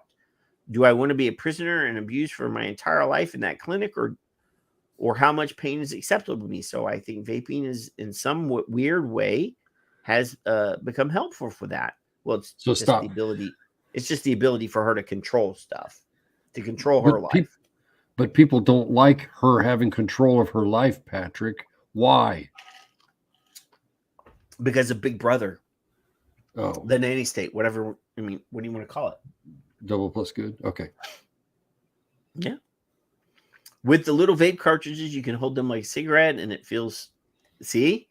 It helps with that fidget impulse. I sit down and read for school and have a coffee and a vape. It's not obtrusive like other drugs that I've used, and it doesn't impose on people around me or scare them. Do you worry about whether you'll be able to keep getting vapes? They keep eroding access. I was concerned that I needed to stockpile or limit the amount of vape in case of a ban. I believe there is no way that they are going to ban flavors for pods. They are. We are not a full police fascism state yet. But holy shit, they did. I was quite shocked. In retrospect, I was naive. When they banned the vanilla pods, it was very destabilizing, and I almost went back to smoking, but I said no. I had to force myself to stick to the tobacco-flavored pods. I was like, fuck. Mm-hmm. Recently, I was in Cape Town, South Africa, but before I left, I went to gas station to stock up because I didn't know what products they would have there. None. The clerk informed me I was only allowed to buy 3 packages of pod per purchase, claiming that this was the law, but the amount of cigarettes I could buy was absurd. I think it was up to 5 cartons I could buy, ass loads of dip. If I wanted vodka, no limit on that. What am I going to do? Eat it? It's so patronizing and paternalistic, and cigarettes are so much more harmful. In Cape Town, I bought vanilla pods, and I was able to get them in 0 and 2%. I brought back a stockpile. I'm hoarding them. The government is so intrusive to be banning flavors of things. Damn, they just can't stop telling us what to do with our bodies. I feel like I see that now. That's the funny shit is the people that are doing the banning are the same people that are fighting for body autonomy. right, Kevin? Yeah, well, yes. In most cases, the Democrats are the ones fighting for, people to be able to do whatever they want with their body. They're the ones promoting sex work. They're the ones that are, I don't want to say promoting. They're the ones that are trying to legalize sex work. They're the ones that are legalizing abortions. They're the ones. You can do what you want with your body, except when I tell you you can't. You understand me? All right. Checking to make sure we're clear. I feel like I've given up so many other pleasures. I've got this one thing left, and they're still trying to make this shit illegal too. Leave me something, please. Leave me alone, please, is what it should say. Yeah. I know. I saw this piece, and I was like, oh, I'm going to read this because it's Helen Redmond, and it's about harm reduction. It comes from somebody that's from. So, we always say about this is as addictive as heroin. Here's a young lady that is using methadone. Yep. It was a good, but yes. And you can mull over something while I check. She cussed. She talked like us. So, I have to. Well, yeah, of course. Let me see if I can find Helen's. She had a tweet this week that I really appreciated, and I don't know where it is. So the other thing that I wanted to mention, Kevin, while you're looking for something, during my news sweep this evening. So I don't know if you're aware of this, but there's a guy named Johnny Depp. Yes. And he was married to a woman. What was her name? Amber Heard. Who they're both like rich people. Like I really could care less. I mean, if I had to pick a side, I would pick Johnny Depp's side because it seems like he was abused by his wife. But anyway, I do a search for vape or vaping. It's my keyword searches that I do every Friday before the show. And literally the first 800 hits are about testimony during the Johnny Depp trial. And I'm not going to show it because TMZ or somebody will fucking... Oh, yeah. So... Somebody testified doing it or something in a car. Or one of his, the doorman at the building that he lives in was testifying via video. And he was sitting in his car vaping while giving testimony in the courtroom. What's the biggest takeaway of that? So Logic, pre-filled vaping, the FDA permits another e-cigarette. So Logic is through. Enjoy got marketing orders this week. I can't. There was like 3 companies, I think. Oh, the Chinese company got their thing through. So, but yes, there's, Dorman drives. He's driving and vaping while answering questions in the hearing. So there's tons and tons. I mean, obviously some of these enjoy there. San Diego's banning flavors. Scotland is moving to limit advertisements for vaping. More kids vaping. I'm not going to show any of these articles, but yeah, buttloads. So yes, Blue Hole publishes an industry comment on the first FDA. This is the one, the Enjoy, that's actually using. This is the Enjoy one. Yeah, I think these are only like $4.99 or $5.99 or something like that at the convenience store. Really? The Enjoy ones are really cheap. Is that like the 200 puffs or something style? I don't know. I'm not knocking it. I'm just curious. I remember. I'm gonna go buy one just to check it out. But it's a s'more. Okay. Some more, but it's a enjoy. Some more. I don't see her. Maybe it was the week before. Helen Redmond? She vapes or she tweets all the time, Kevin. I know. I'm not seeing. She mentions Janine. She mentions Jerry being trolled. Stupid ass. I don't see the one. I don't know. Scolded him. I don't know which one you're talking about. I don't know. Let's disregard my statement, I guess. I can't. But if you're not following Helen Redmond, you should be following her. Yeah, you should. Yeah. And she did say good riddance to Zeller. Yeah, this is her Twitter here. Yeah. Is she in the US? I think so. She's New York City. Okay. And she has a website, liquidhandcuffs.com. Yeah. Yeah, smart lady. So yeah, she's drug policy. You should definitely follow her. Yep. Definitely. There's but anyway, Kevin, to admire.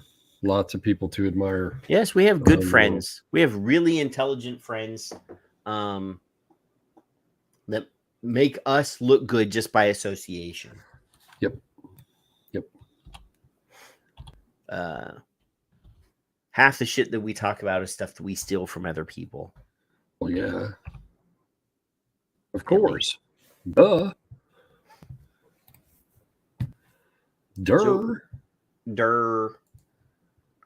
What do you want to say goodnight to people with tonight, Kevin? I want to say goodnight to people with something I can't find from Kristen. Where the hell did it go? I don't know.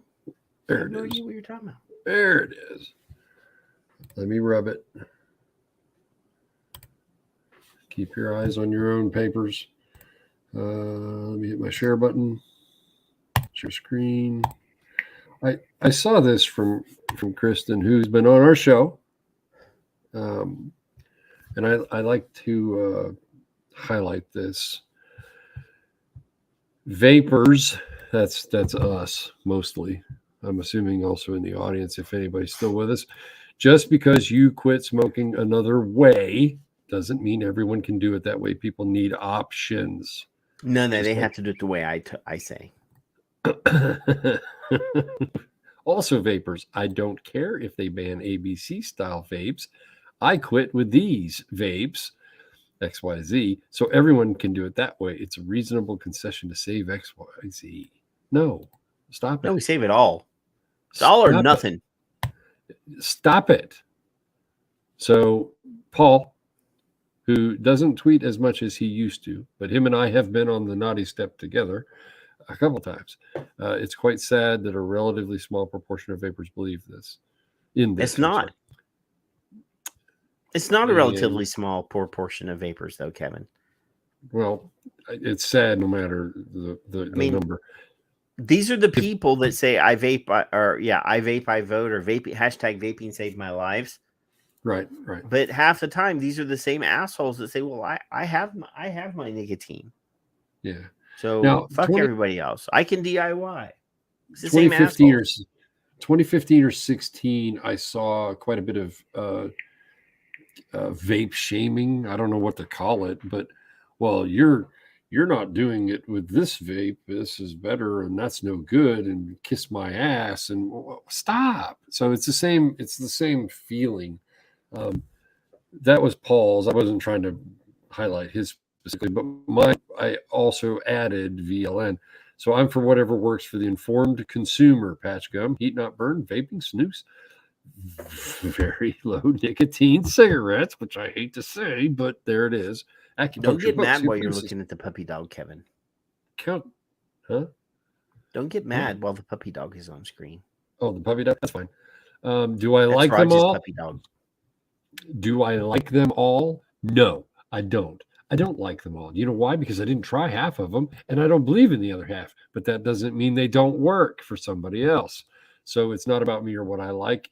What may work as a choice for the consumers first. I did this quite a while back. it was a little Twitter exchange where I was being told, no, you should do this. No, don't tell me that. Fuck you. So I did this. I'm for whatever works. The person that was thank you. The person that was doing that has also trolled in other areas, but it isn't about you. It's about the person choosing to not smoke, not us. It's not Rog may have 40 milligram nicotine or whatever the hell he's doing, and Mallory has exactly what the best vape to quit with smoking is whatever works for you. If you're wanting to vape, great. If you want to try lower nicotine cigarettes, do that. Look at that puppy. Tom has other ways of doing it. Ivana has other ways of doing it. I've heard anywhere from who was it? Crap, I can't think of her name. 80 milligram nicotine strengths, flavors. They're all different. Somebody tried to kill me one time with like 60 milligram. So there you go. And I tried a Juul because that was Julie Watcher tried to kill me. Julie's very high. Yeah. She has, is it true that she has no flavor, if I remember right? She does like flavors, but she also will just vape also flavorless. Straight flavorless with high nicotine. It sounds she vapes crazy like one little puff like an hour or every 2 hours. Right. She just that's it. Dave Dorn was at like 72. And I was like, aren't you dead yet? That was my perception of the nicotine part itself. But how did you do 72? Pall Mall non-filter, like you guys said, Camel non-filters, Marlboro ultra lights. That's what it is. Somebody wants that really, really strong flavor. My grandmother would probably have done 72 or 54 or whatever it is. You do realize that the light and ultralight has nothing at all to do with nicotine, though. No, isn't it? No. It's just the air. It's the flavor. It's the flavor itself. Okay. Yeah. Okay. Marlboro Lights don't have less nicotine than Marlboro Reds. It's just the darkness of the tobacco. It's just the tobacco is different. The flavor of the tobacco. I get to learn more. But it was milder to me. They put into It was milder to me. Same amount of nicotine, milder flavor, more air holes. Kristen, if you're not following her, is NOLL space MARSH. Anyway, if you follow Kasa, you're following her though. Then you should know who she is. She's the tweet queen at Kasa. Yeah, 99.9% positive of that. You don't see it often enough, I guess, in my perception, that we shouldn't shame each other. My dad said on a road trip somewhere, I was smoking Marlboro Lights, and he handed me a Raleigh 100. He said, "Here, smoke a real man cigarette." Hey, Kevin. Woo! I found an internet artifact here. Now, we discussed the new governance, the new Department of Homeland Security disinformation committee or whatever, right? Yeah. And there was a photograph of the woman that was going to be in charge of that. Yeah. Look at this. Famous or powerful, Barbara Streisand has it all, and I can do what she can do. So why is she rich, famous, and powerful, while I'm still stuck here singing Christmas songs for all of you? What does it take to be famous? This. Oh, good Lord. This is that person. I saw a different video, but similar. Yeah. This is not the impressed. Woman that's going to be part of the director of the Disinformation Governance Board. Mm-hmm. And, there's nothing wrong with somebody that has a position of authority, having fun. Who can sing? Yeah, who can sing? Yeah. Yeah. I don't mind that. There's absolutely nothing wrong with that. Is she from Babe? Is she driving a minivan? I would not doubt that. Oh my goodness. But anyway, hey, I think we brought you some information tonight. We entertained as well as informed. Tomorrow, join Jeffrey Zamora and the Inco crowd with their little entertaining music and harm reduction / human rights conversation. I put the link in. I already lost it again. But Jeffrey can post it in the chat room if he wants to. Yeah, that would be, that sounds like a fun thing to just hang out and talk about music that might inspire you to think about harm reduction or think about human rights. Could just be a fun time to shoot the breeze too. So if you're available, jump in on that. This week, I'm sure there's going to be more shit to talk about. We're still looking at more companies, the bigger companies in the convenience store crowd getting their marketing orders. I would be on the lookout for Jewel to be in the next group.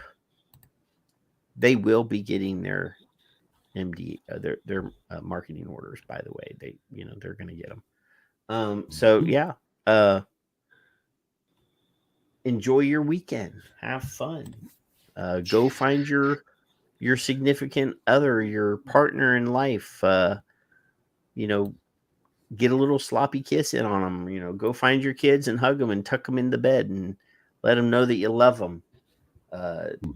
Try to be a good parents and leaders for your kids. Try not to be an asshole in any way.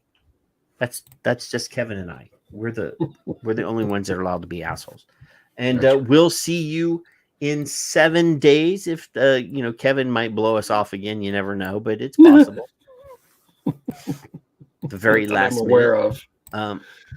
We're gonna leave you tonight with our body cavity search ending. Y'all be good, stay out of trouble. Don't do anything I wouldn't do. How about you, Kevin? I don't want anybody doing anything I wouldn't do, because that's not right. It's probably a short list, but anyway, we love you and bye.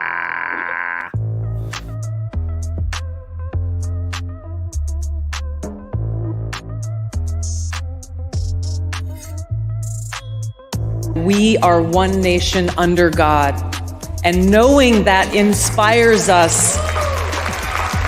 It inspires us to look within and find that fundamental respect and care that we should have for one another.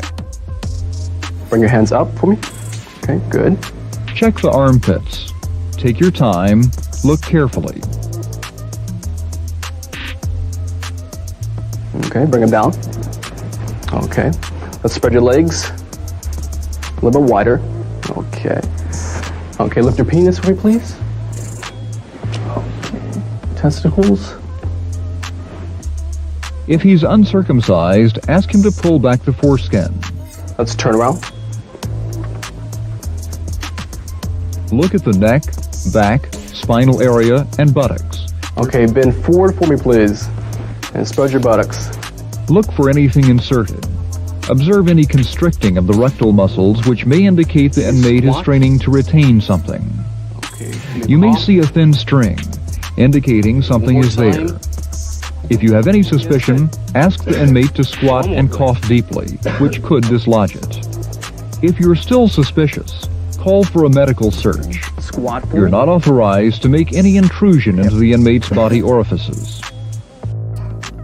Who's going to protect our children? DA Edward Burke cited Wisconsin law in a report stating what happened in Suring does not meet the definition of a strip search. Having children stripped down to their bra and underwear is not okay in Wisconsin or any other state. My youngest, he said the other day walking into school, He was shaking. Green Bay-based school law practitioner Tony Stefik says school officials are not required to notify parents of a search. Some people would say, well, you're in the office. You need to call me before you question my child. That right doesn't exist. We are not subjects or slaves of those who govern. And by God's grace, we are free. And we will fight to remain free.